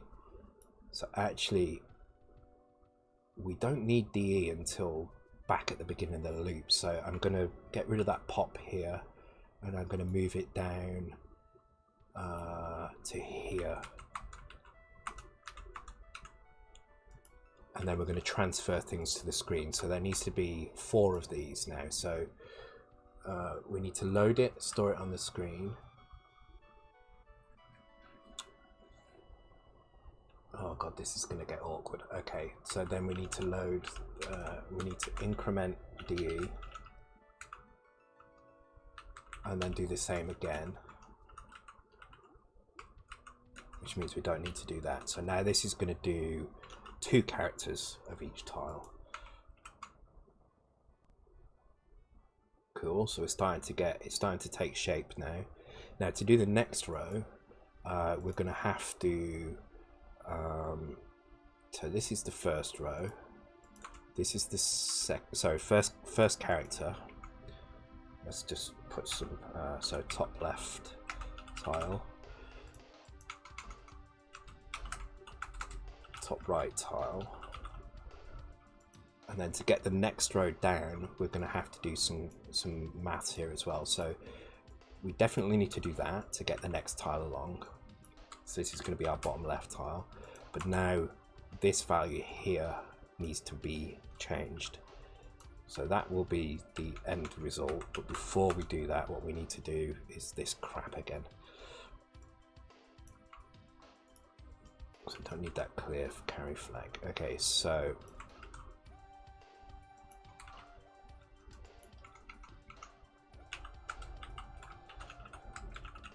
this is so much easier with indexed addressing. So much easier with indexed addressing. Actually, that needs to probably move down to here. There we go. So what we need to do, so we need to add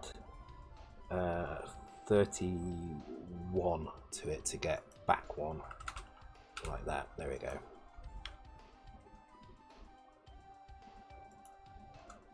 And then we can do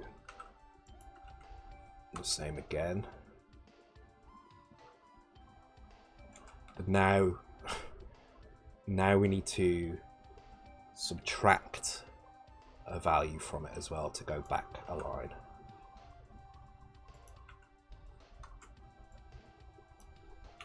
I'm sure there's a much neater way of doing this, but right at the moment in time I'm just gonna worry about this. Okay, so we can subtract 1F, and if the carry is set, I believe that's correct. 2, so there. Actually, this is probably 2, 0, not 1F.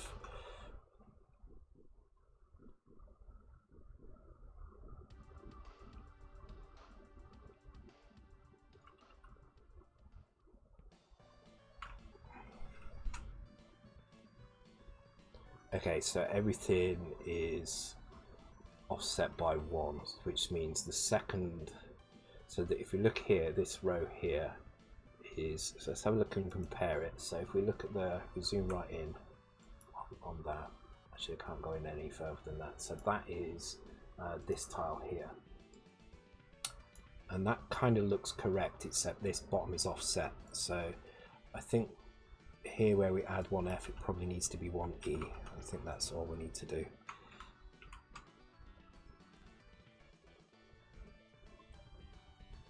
Oh, almost.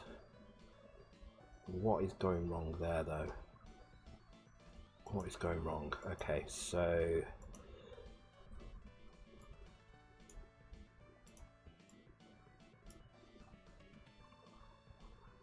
okay, so this character here is wrong. That should be this tile, and it's not. It's the wrong tile. So I think that something is grabbing the incorrect tile at some point.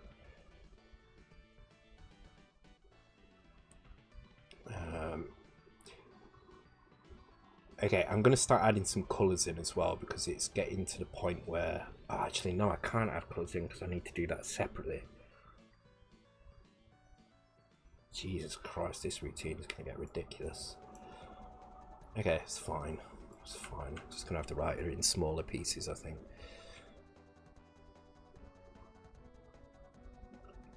In fact, would it be easier to store the tile data interleaved, maybe? No, it's fine.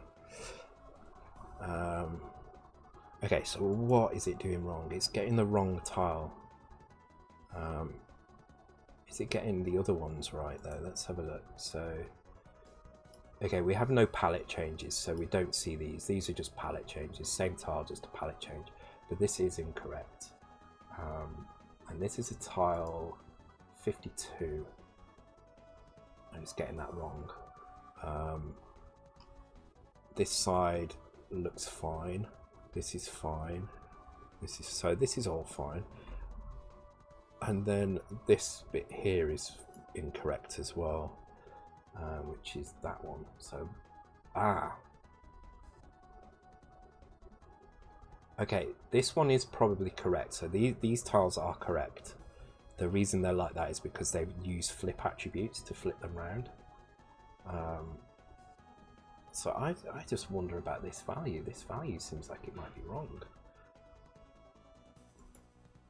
So is there anything else that's beyond that screen? No.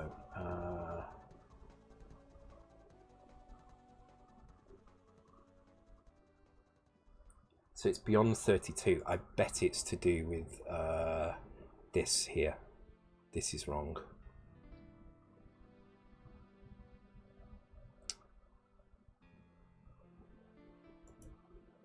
Okay. This is wrong here. So this add is not working. So we need to add. This is why I really need to see that. I need to see what values are being thrown in here.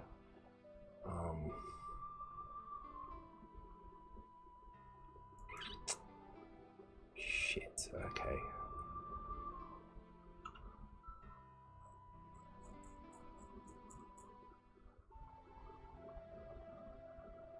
I'm going to take the sections out, see what happens if I take those out. So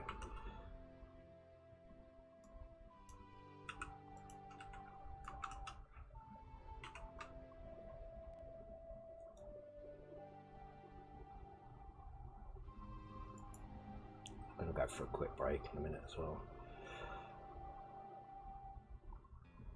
See, it's still not, it still doesn't fill it in, even though it's put these in. Let's put them at the end.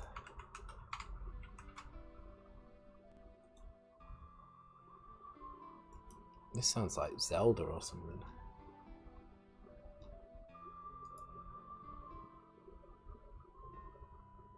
Yes, it's just an hour of relaxing N64 music apparently.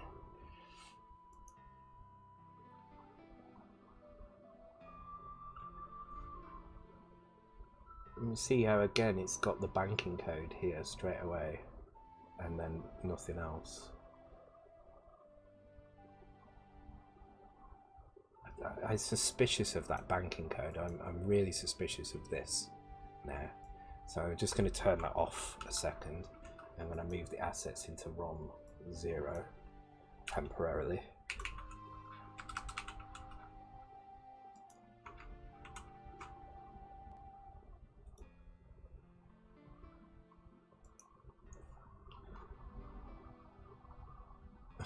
And now we get nothing here, just blank, and then whatever the hell this is.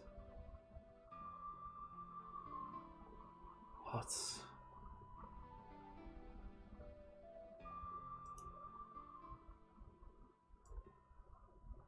Wait a minute, is it because I'm doing the assets at the beginning?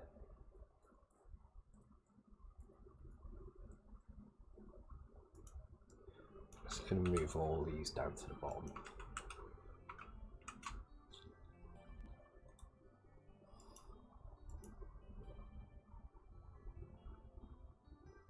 No, still. No, it's not that. Okay, I'm going to go for a quick break in a second. When I come back, I'll try and figure out what's going on because I really would like to see what's being written there, and I think we kind of need it in order to get anywhere with the code now. I am going to keep everything at the bottom.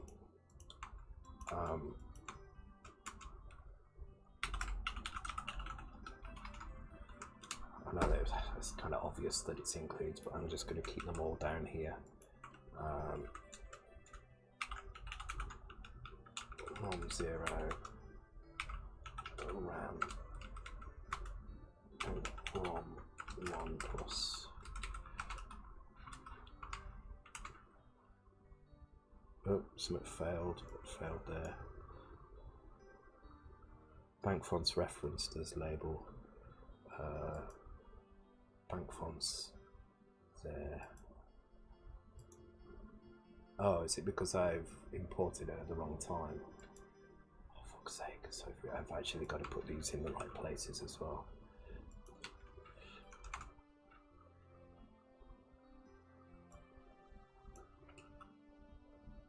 No, that's still going to fail, isn't it? Yeah.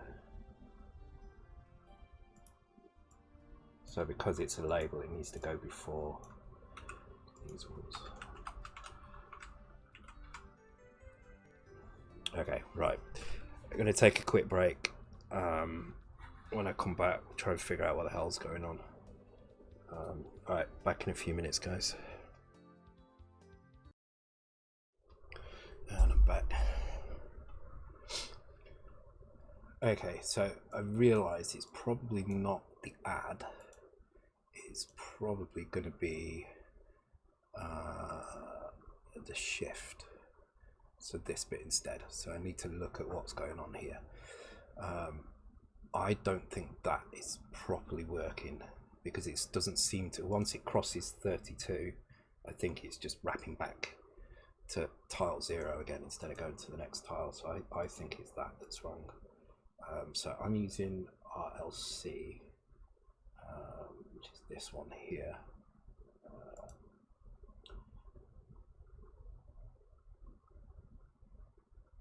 Oh, wait a minute. It should be. Oh, maybe no.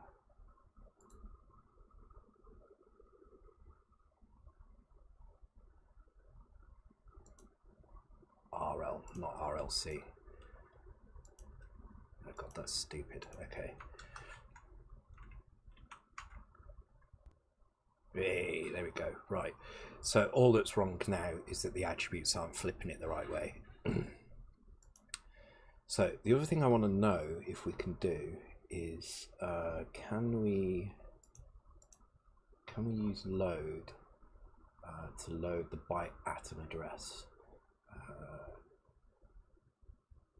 byte pointed to by HL. Okay.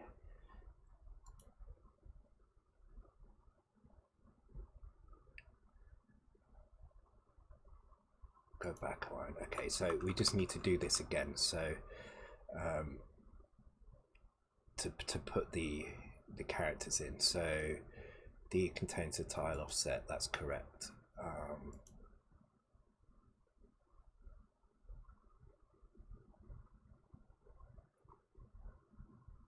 So the very end here, we need to ink D again to get the attributes.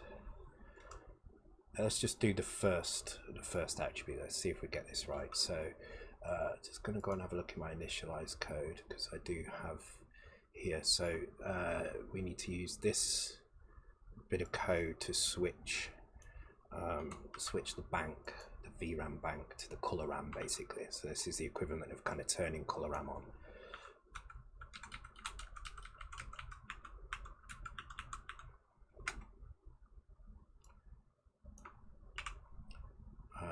So we'll do that first because all the stuff we do now will be in color RAM.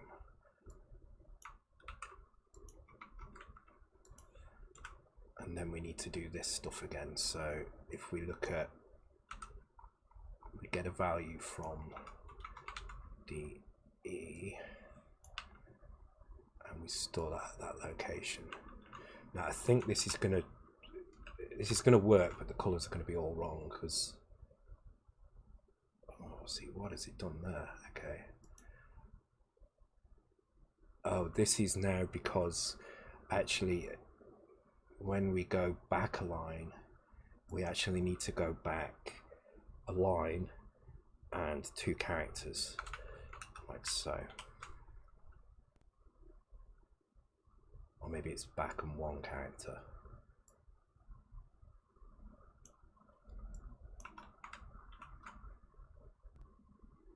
Yeah, there we go. So we go back. So we do need to go back. If we go back 2, and then I just increase HL here just to see if this works.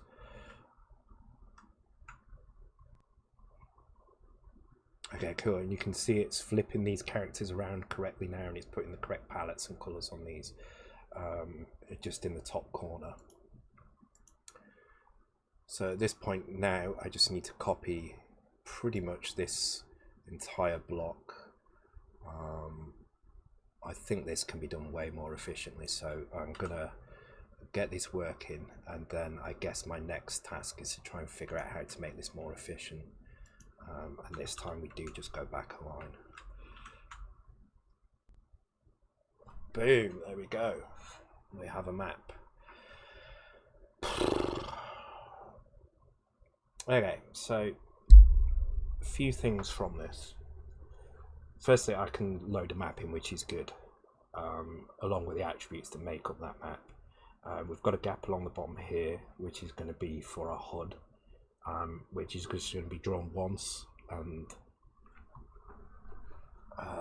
it's going to be drawn once and then never change. Doesn't need to change. There is another screen area called window, which I'm going to use probably at the top here. So I'm going to draw it so that it just peaks in the top here, and that's going to be for dialogue. So there's a few kind of places where some text will appear. Rather than kind of do what I did in the original doc and have it as a kind of pop-up in the middle of the window, I'm just going to have it pop up at the top of the screen here. There's rarely any reason why the top isn't a valid place to do this. So, okay. So first of all, I just want to check, can I load another screen in? So if I just change the asset file to point to a different screen, so let's pick let's pick a screen down here somewhere. So let's do this one down here. So this is 3 across, 4 down. So let's do 3, 4.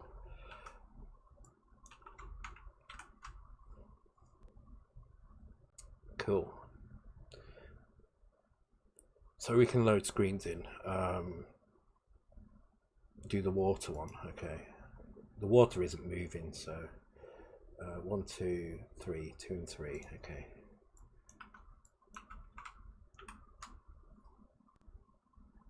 That's perfect.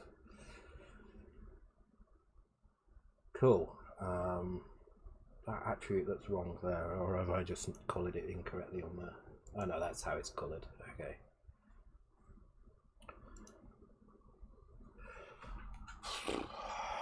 Cool. Right, so I'm not happy with that. That seems to me to be really, really inefficient. It's a lot of code for doing quite a simple thing, really. Yeah, good point. I do need a maybe this is the problem. Maybe because I'm not drinking wine. Maybe I should have a bottle of wine.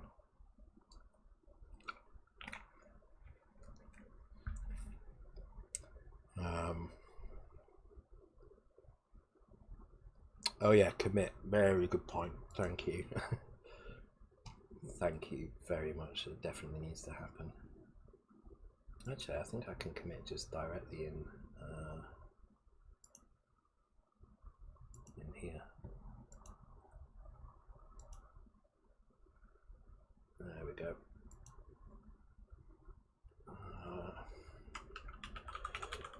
Working map draw.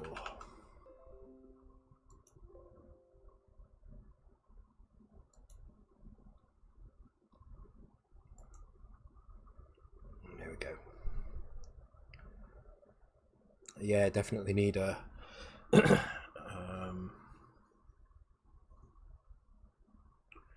it's very long-winded. Yeah, I mean it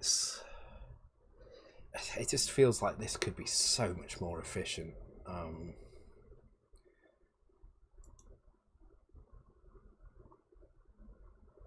I mean that bit is correct. That I don't think that can be optimized further. That is kind of doing what I'd expect to do in 6502. It's not massively different. I mean, it is a little bit longer, but it's not hugely longer. It's this bit, having to add these, right? Every time I add these on, it's annoying. So with 6502, what you would do is you would have a table that you use as your index. So you would have 0, 1, 32, 33, which would be your tile drawer indexes. Yeah, I definitely have got out of that habit. It just feels so long-winded at the moment. Also, I'm going to actually put the right values in here because as we found out last time, let's get rid of that one. This hardware ink is actually quite useful for writing these values in. So I'm going to put that in there. Select video RAM. So RVBK. Okay. RVBK, because it does that, shows you nicely, which means when I go through it should be a bit easier. Although I do like to learn the memory addresses, but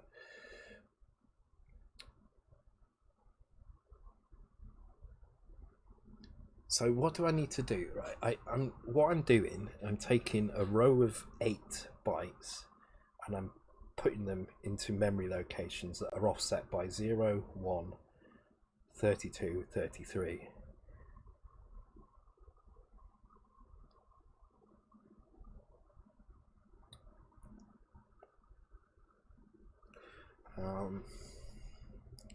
But this is the thing, it doesn't look like there is I mean, there isn't an indexed thing. There is no index registers, so I can't do indexed stuff the same way.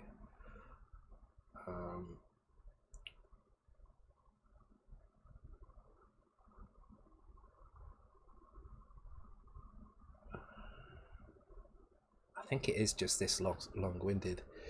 So putting our table aligned to 25, 69, saying H the high bit, and then using L as your index.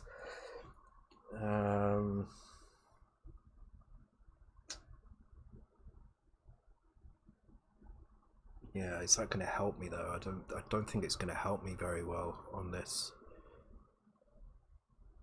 A table you can index by index by putting a table aligned to a 256 byte boundary. See, that's the other thing as well. I don't want, every time I want to do a table, I don't want to have to use a 256 boundary, or else I'm going to end up with loads of blank pieces of code everywhere. Although according to the debugger, that's all that there is anyway. Yeah, for a 4-byte table, it's not really that useful. I think I just have to get used to not using tables in that way and doing things the long-winded way like this. So let's put some extra card. Maybe I just need to comment more. Four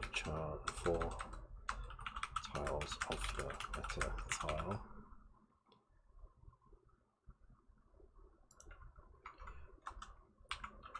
Or the 4 attributes.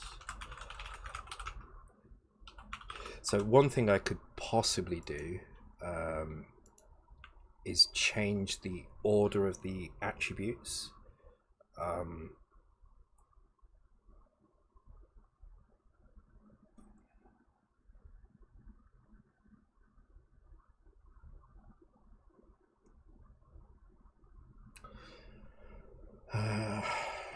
I mean, it is long-winded, but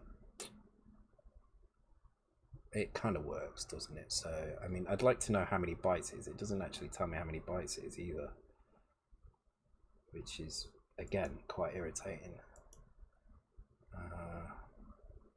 So that's the object file. It doesn't really tell me anything, does it? I was hoping it might output some useful useful stuff that I could take a look at, but it doesn't seem to.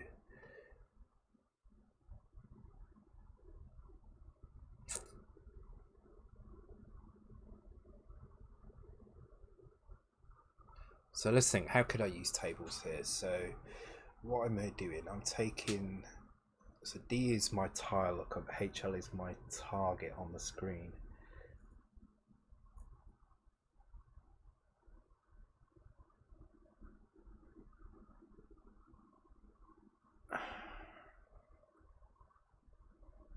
Can I do, oh no, it has to, I have to use HL. This is the pain in the ass.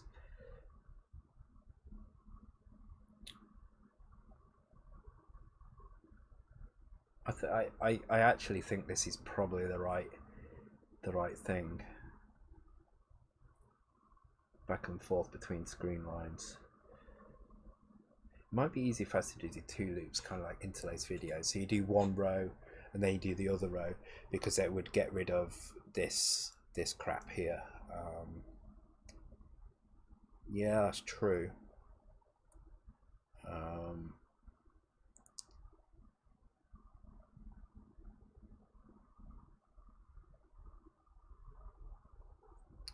Though we'd still have to increase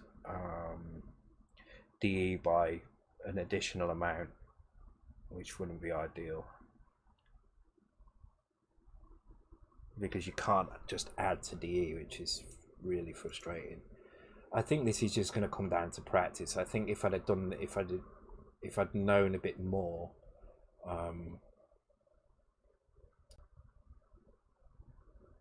then I'd maybe kind of choose my registers differently. I think it's just going to come down to learning like what to use various things for. Yeah, I mean, the thing is I'm using a 2 megabyte cartridge, so it's not too critical. But what worries me is just how long-winded this code is. I don't want to be in a situation where let's close that down a bit. I don't want to be in a situation where iterate loop here. every time I want to do something, it's going to take me hundreds of lines to do it, and then it's going to get more and more complicated to look at. I wish this wouldn't open a new window every time I do it, but it does for some reason. And this is a tile load. I mean, if you look, so let's just take a look at doc originally. So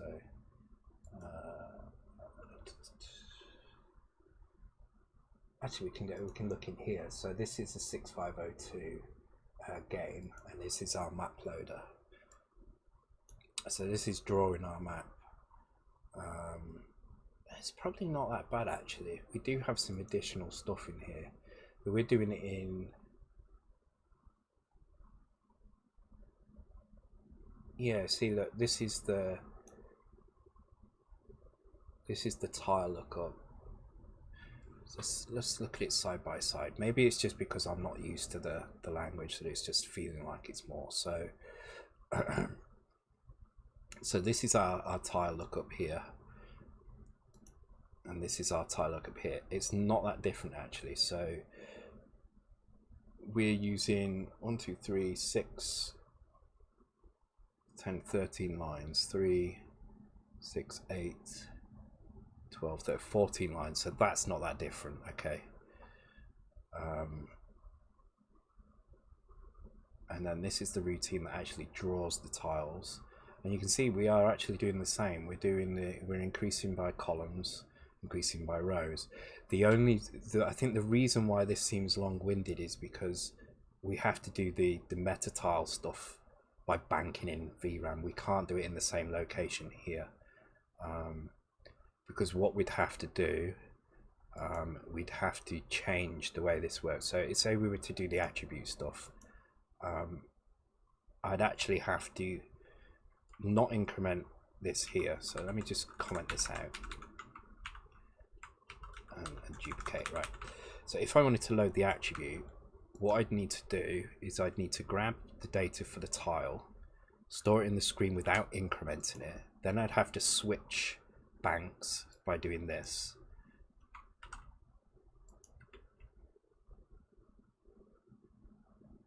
Then I'd have to increment this by 4.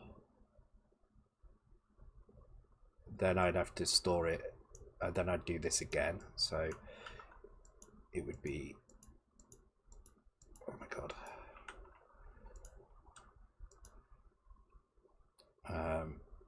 I could actually just do this.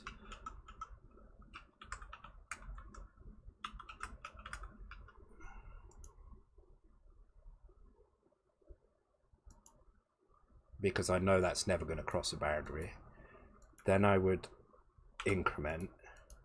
Then I would have to decrease. See, yeah, I think it's just the long-windedness of Z80. I don't think there is, combined with the awkwardness of the Game Boy. Also, I think maybe if I'd interleaved the attributes and the tile data, it would probably be a little bit easier, because what I'm having to do is I'm having to draw 4 tiles and then draw 4 attributes, whereas if I drew a tile and an attribute, tile and an attribute, I would only be increasing the once per line. But I'd still have to turn off, I'd still have to bank in and out all the time. I'd still have to do this for every single tile that I drew. So I don't think it's that bad. I think it could probably be optimized, obviously. I mean, it's the first code I've written, but it's not that bad, I don't think.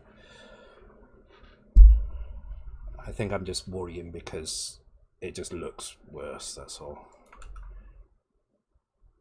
Yeah, the banking is annoying. It's because, so the Game Boy Color is pretty much backwards compatible with the Game Boy. So the reason they have that that banking is because all the stuff that makes the Game Boy Color is just another video RAM bank. So you just bank in a new video RAM, and now you've got access to a few more tiles, a few more palettes. You can set palettes for characters, and you can set other attributes as well. Yeah, for the heart. Yeah, exactly. I think it's thing. So you can copy. So there is this copy routine, but it's only for high RAM. Sorry, OA RAM. I can't remember what it is now. I don't think it's. I think it's you have to load a value into it. You load the high byte, your source, the high byte source, and then you load it into a register, and then immediately it does this DMA copy thing into RAM. So, and it's all ROM as well. So it's not like, yeah, exactly. You can only copy things to RAM. So there is a block copy, and it is pretty quick, but we'll only need it for the sprites, I think. So what I want to try now is implementing multiple screens.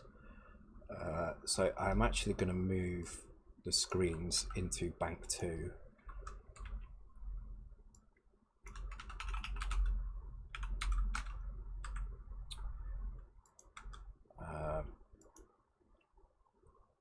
Which means I need to,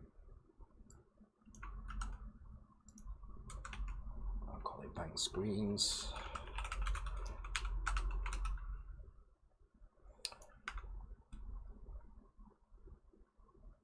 Which means at this point here, I need to bank that in. So when we do the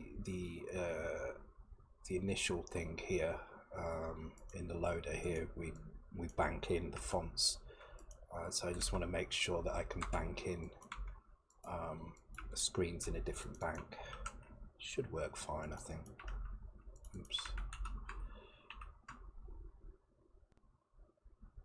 Oh, see, now we've got something weird going on there now.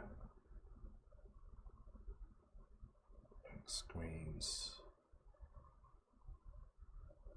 Okay, interesting. So why isn't that put that into bank 2? Has it failed somewhere? No, it didn't fail because we didn't get it actually loaded, so I've got to close all those windows. Try that again. Okay, so not seeing anything.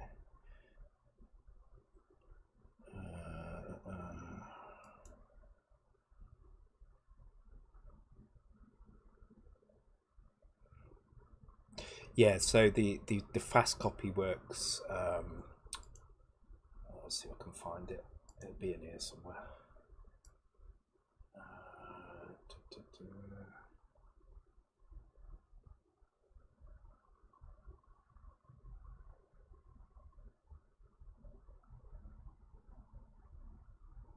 It's going to be one of these values. I can't remember which one it is.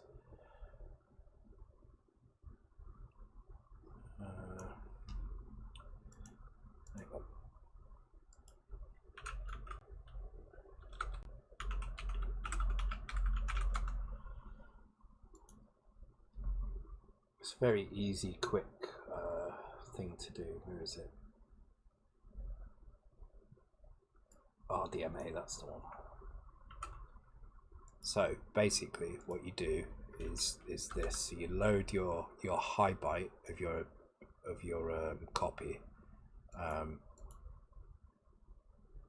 and then basically you just store it here, and the moment you store a value in this address, it copies 160 bytes from this location to whatever it's called, OAM RAM, which is, I think it's a D0 or something like that. So it's a really quick way of doing the copy, but yeah, this is the equivalent of that that copy, and it's super fast as well.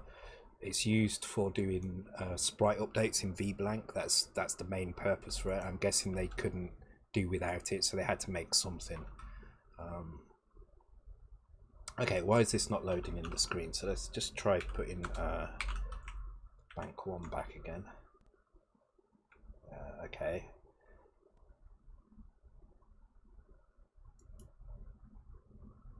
Okay, so that's interesting. In that it's loading something in. but God knows what it is loading in, because it seems like this isn't in the right place now. So this should be at 4,000. So if I make that change up here, change that to 4,000.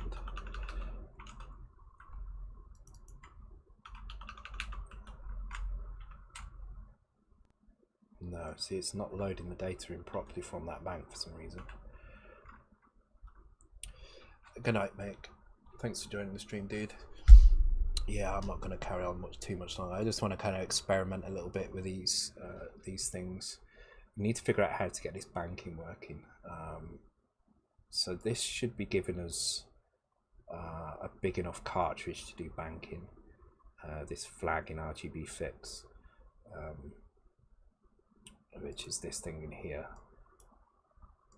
This should be a 2 megabyte cartridge. Problem is, it's only going to fill the GB thing with. Actually, maybe I put 2. Maybe I have to specify how many banks I want. No, there you go. Yeah, it's just crashed.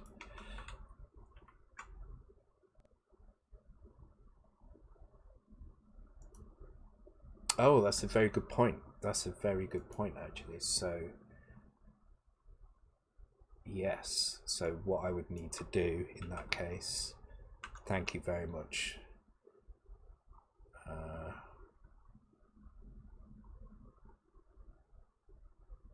Oh yeah, I can't really do this because I'm using meta tile data, so I'd have to move the tiles in as well. So let's just move the tiles in.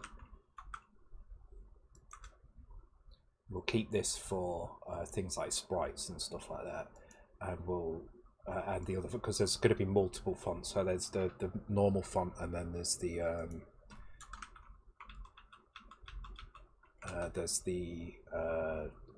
old style font as well. But yeah, that's exactly it. That's what's going on here. So this should work now. Yeah, there we go. Thank you, Adolphus. Oh, definitely helps having other people to look at it.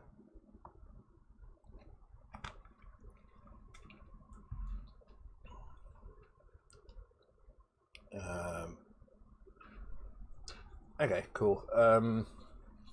So let's see if we can add multiple screens in. So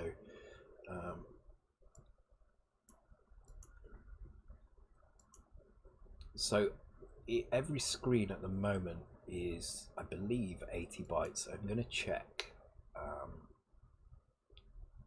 I think it's 80 bytes.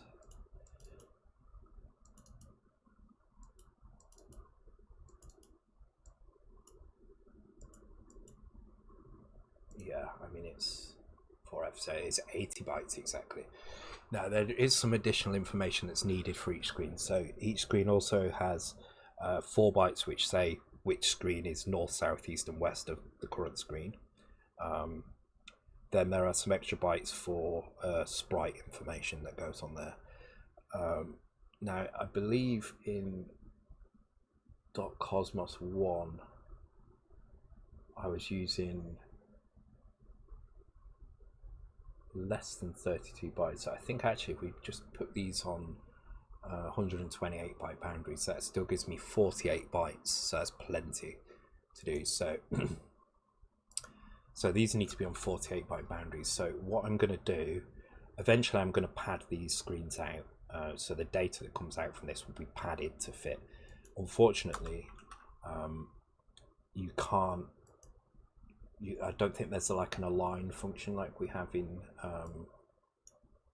actually maybe there is an align, let me check.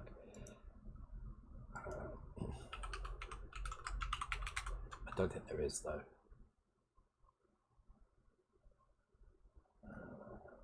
Oh, hang on. I saw the word align in there then. Place at least a bit says 0. Use align.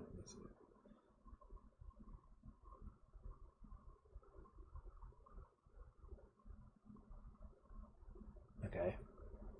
So according to this, I should. Wait, hang on.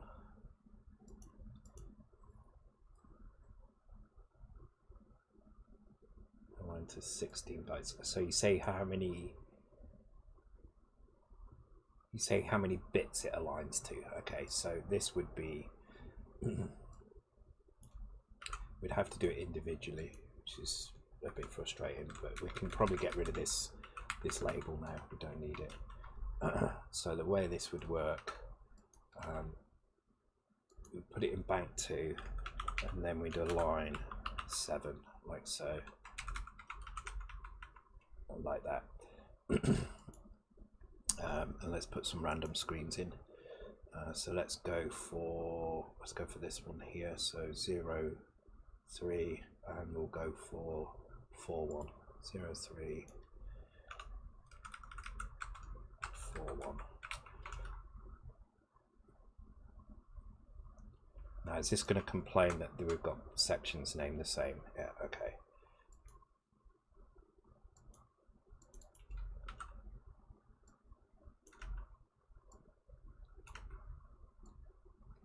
So like I say, I'm gonna change this so the actual output will be padded out to 128 bytes. I don't actually care about that alignment label. Actually, I probably should, shouldn't I? Because I need the beginning. Yeah, you're right. Okay. So when we come into this routine, so we've got the weight v blank, which is using the accumulator. Okay. This value here, so we're loading DE with screen. So in order to show a different screen, we would increase this by a multiple of 128.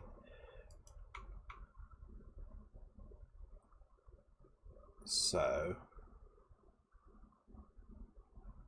I am going to say, if we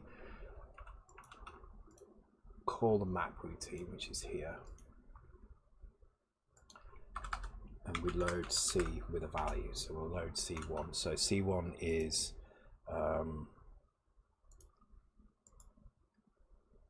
the second screen, so 2, 3, which should be the water again. So at the moment, if we run this, we should see 0, 3, which is going to be something completely different, which is fine. Let's just give that a quick check. Yeah, so I need to make this change to the water based on the value in C. So what I'm going to do,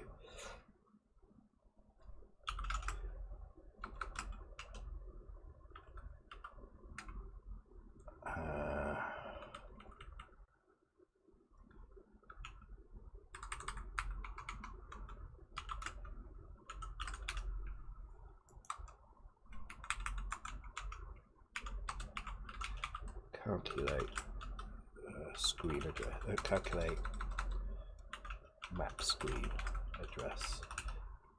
It's going to get confusing. The word screen kind of means screen.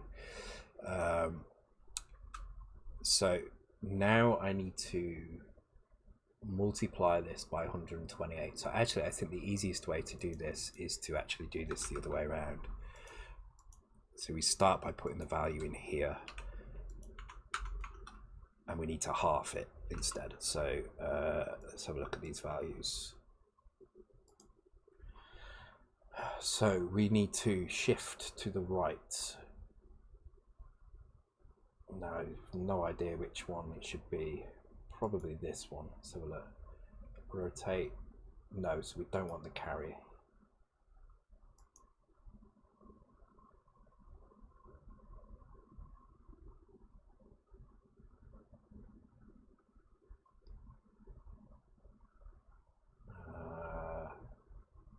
It's this one, logical, we want. So shift right logical. Okay, so we need to load the accumulator with the value in D. Shift right logical accumulator. Can we only do that on, can we do that on any register, or is it just?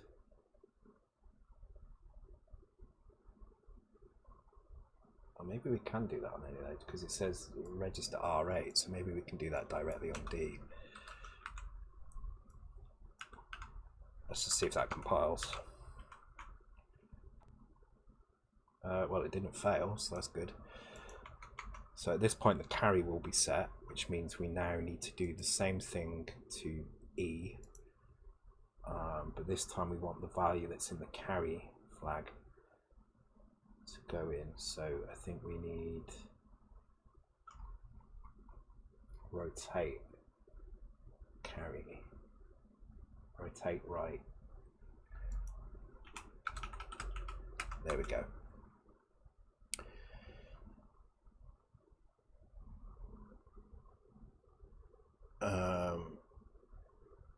Okay, so that has now taken our value and made it in DE, and now we need to add the address of screen to it. So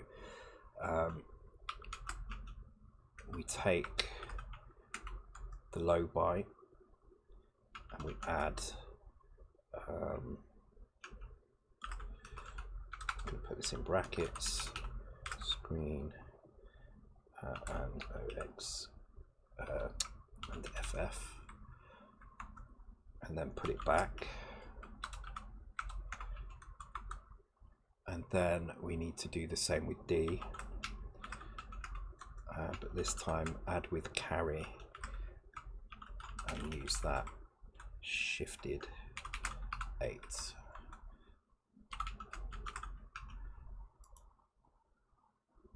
Which means we don't need that. Boom, there we go. So now if I switch between different maps, okay, cool, right. So now what I'm going to do is I'm going to see how quickly we can make this happen. So I'm going to use this value in RAM.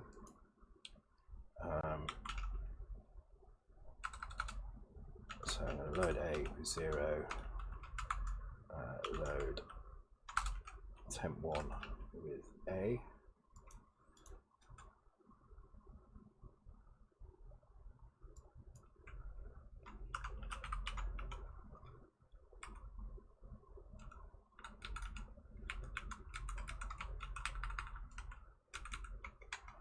And then when it's finished,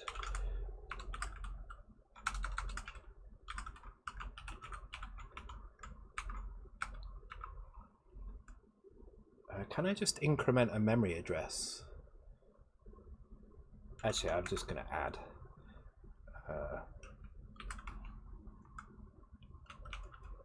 and I'm going to compare that to 3 jump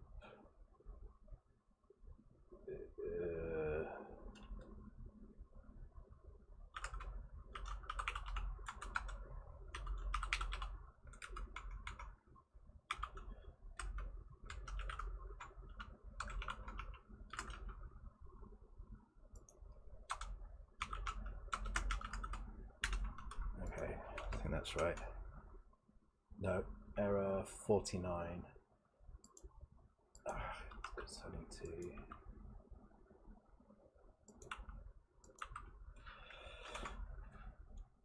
No, destination operand must be A, line 52. Oh, god damn it. This is so stupid. I mean, so you can only load things into A and HL. Everything else you have to shift around like a lunatic.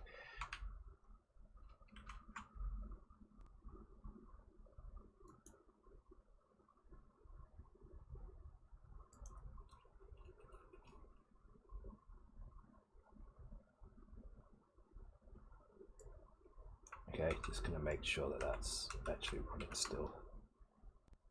Okay, it does. I think there's a blanking as it happens and it's too quick. So I think what we're seeing is it's happening too fast. So what I'm going to do is I'm going to create another counter.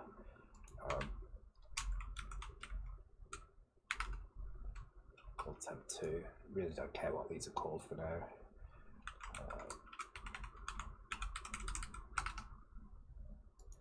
And then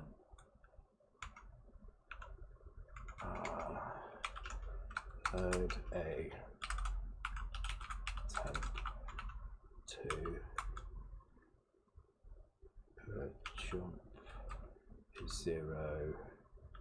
sorry, jump if not 0. Let's skip 2. Skip 2, and then skip 2 is going to increment. Actually, can I increment a memory address? I don't think I can I? Oh, my headphone's going. No, no IX registers. Which is frustrating. Yep, no IX registers. Should probably post a link to this page.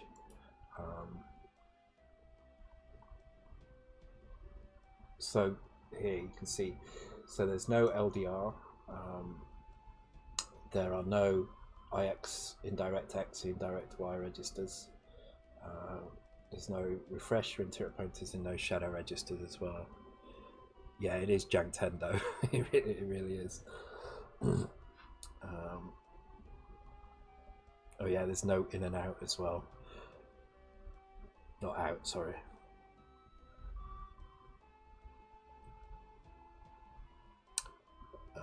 Yeah, so it's awkward. Well, I said 60 here. Did they buy a big box of broken Z80s? It seems that way, doesn't it? All right. What I wanted to know is, can I do increment on? Let's have a look. So increment.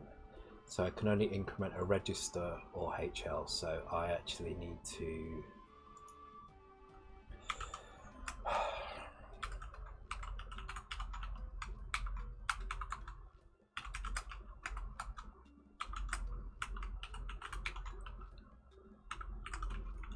Okay, it's fine. No, it's still too quick. That map draw should happen once, and then... Okay, let's just get rid of this code here, and this code here.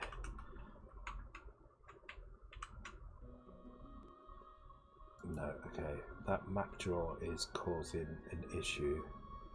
Could it be a banking thing, maybe?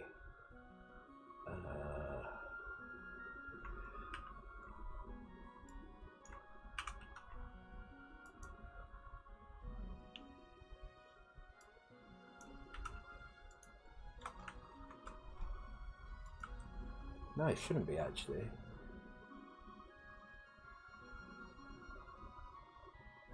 Actually, we can have a look in memory at what's going on here.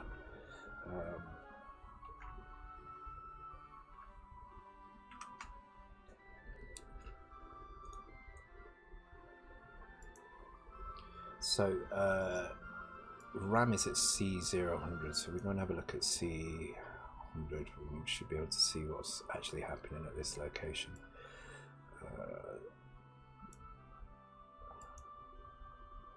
Okay, so we have 0, 1 and 0, 0, 0. So this bit looks like it's not updating.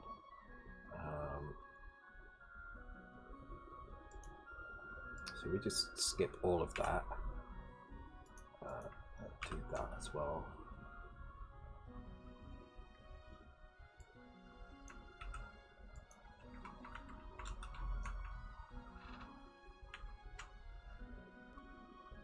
So draws 1, that's fine. And then I'm going to put that in as well, make sure that ticks up.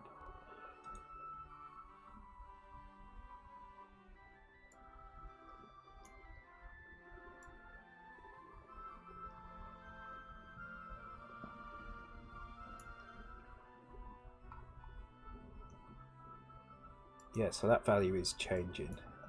If I... So F9, okay. Yep, I can see it changing, so that's good.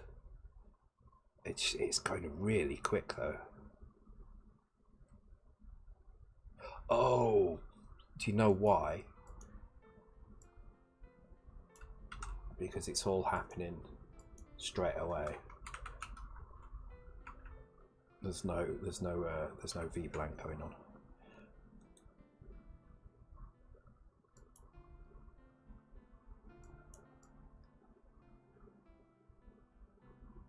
So in the same way we do, we wait for a raster line.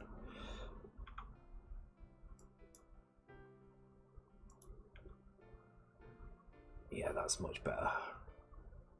It's still going very quickly though. In fact, this value here looks like it's going.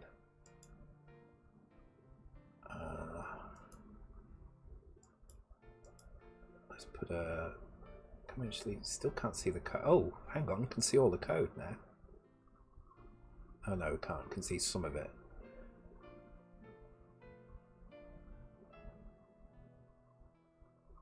Here is our routine. Here is our increment. So let's put a breakpoint in there.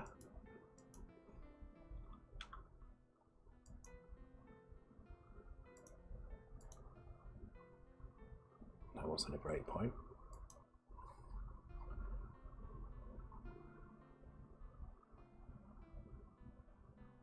Let's put a breakpoint here. Yeah, it is counting up. Okay, cool. So we weren't waiting for the V blank, which would definitely have caused problems.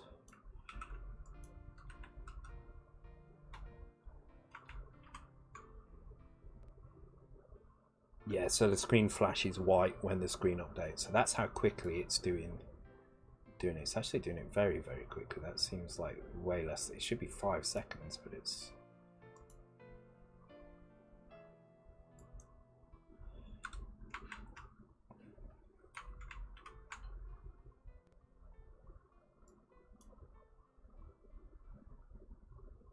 Okay, no. Oh, do I have to compare it? It doesn't set the flags directly, does it? So lame. Such a lame language. Oh no, it's still really quick.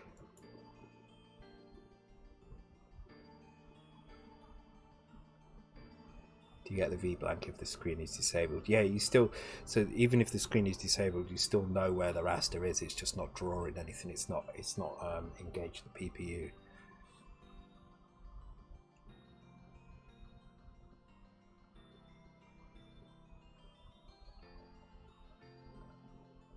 Is it really just counting it that fast? Wait for V blank. Is it because we're just checking if we're in V blank? We're not checking if we're back at the beginning again. So maybe we need to wait for V blank and then do kind of something the opposite here. So.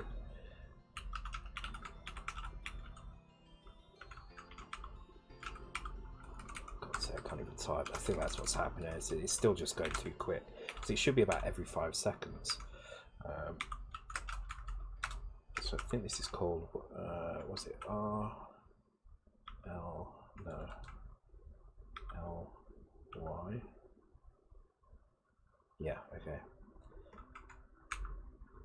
And I need to compare that to 0 and jump. If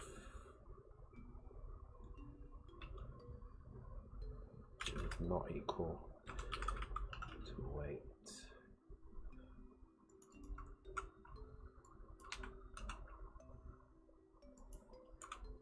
So this is actually going to do a whole. It's going to wait for us to get to the bottom of the screen and then wait for us to get to the top of the screen. So by doing 2, it should hopefully probably only need this one actually.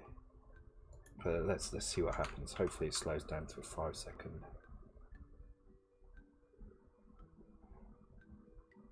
That's better. Okay, I think we only need this one.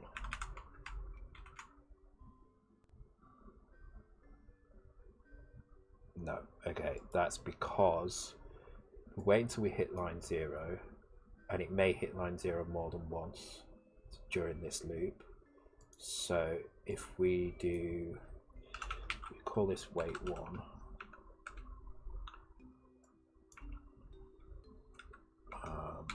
In fact, if I just did a load of knobs here, right, I'll just put shitloads in here, right?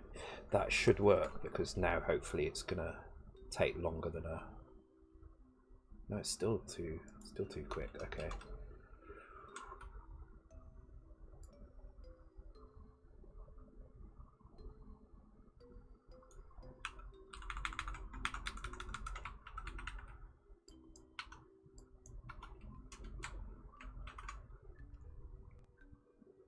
Yeah, that's gonna work now.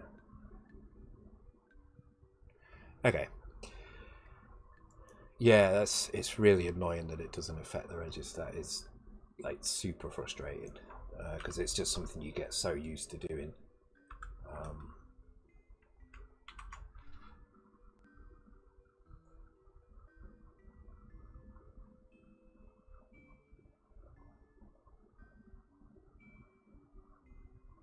Awesome. Okay, I think I'm gonna call it there. Oh yeah, how does that even work then? How does that work? Oh, I guess because it's still. No, hang on, that shouldn't have worked. Oh, it's working now anyway.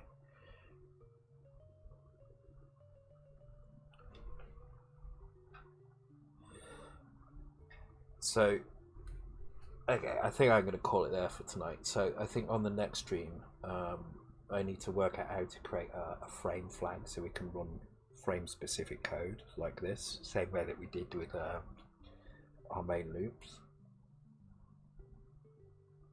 So you can't load accumulate to 0 to clear 0 flag. Yeah, that is kind of annoying.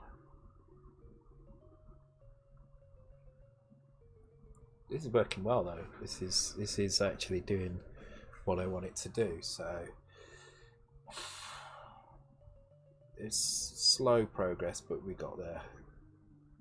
It looks quite nice as well. I mean, this is going to be on a screen. Actually, let's give it a quick try on the Game Boy. So let me pop that into the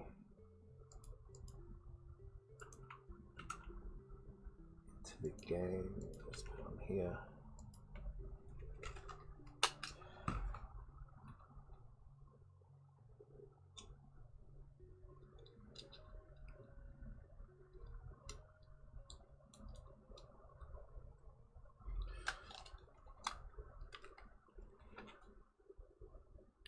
Oh yeah, you can affect the flags directly, can't you? That's the other thing as well. Okay, so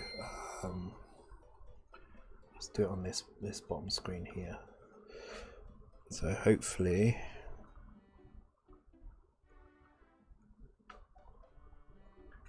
and there we go. We have. Oops, it's kind of hard to see, but yeah, there we go. It's probably easier on that one actually. No, it is better on there. Let me turn the brightness up.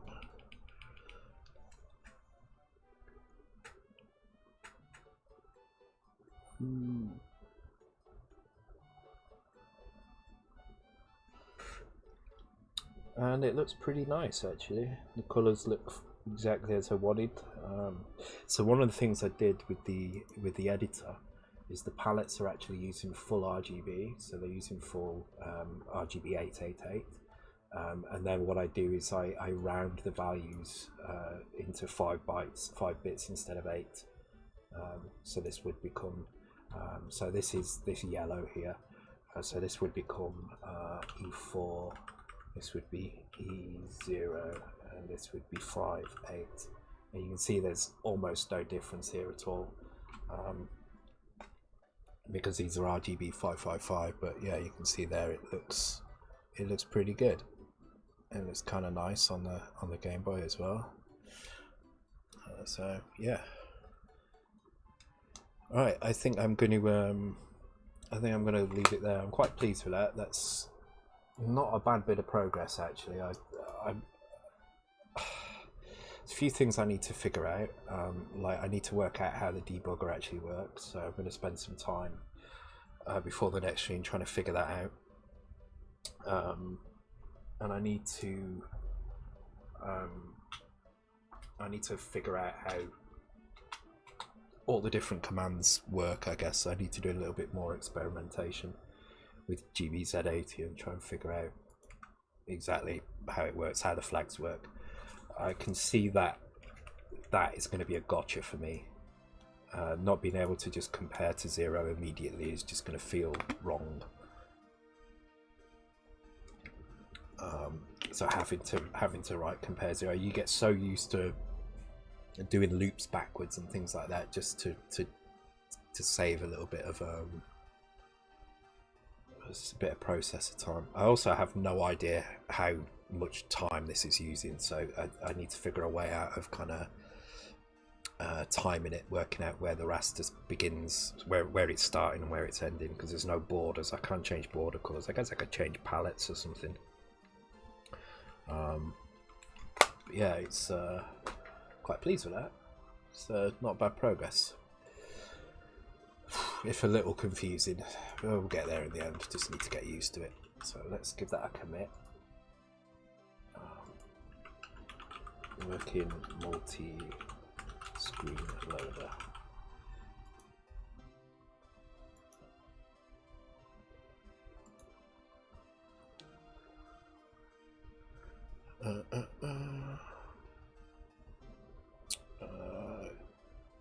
Cool. Oh, he's completed it, has he? Is he still playing now? If he's still playing, I'm going to raid him. Oh, he is still playing as well. Please tell me he's not got... Is he finishing now? I'm going to raid him. Tell him not... No. Oh, he's raiding someone. Okay, damn it. Okay. Tell me who he raids. Let's do a double raid. And we'll go and raid that person as well.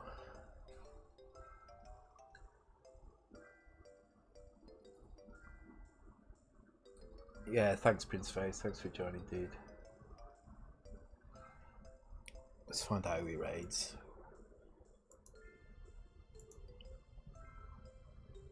Oh, he's raiding Gunstar. Okay, let's do the same then. Cool. All right. Thanks guys for joining the stream.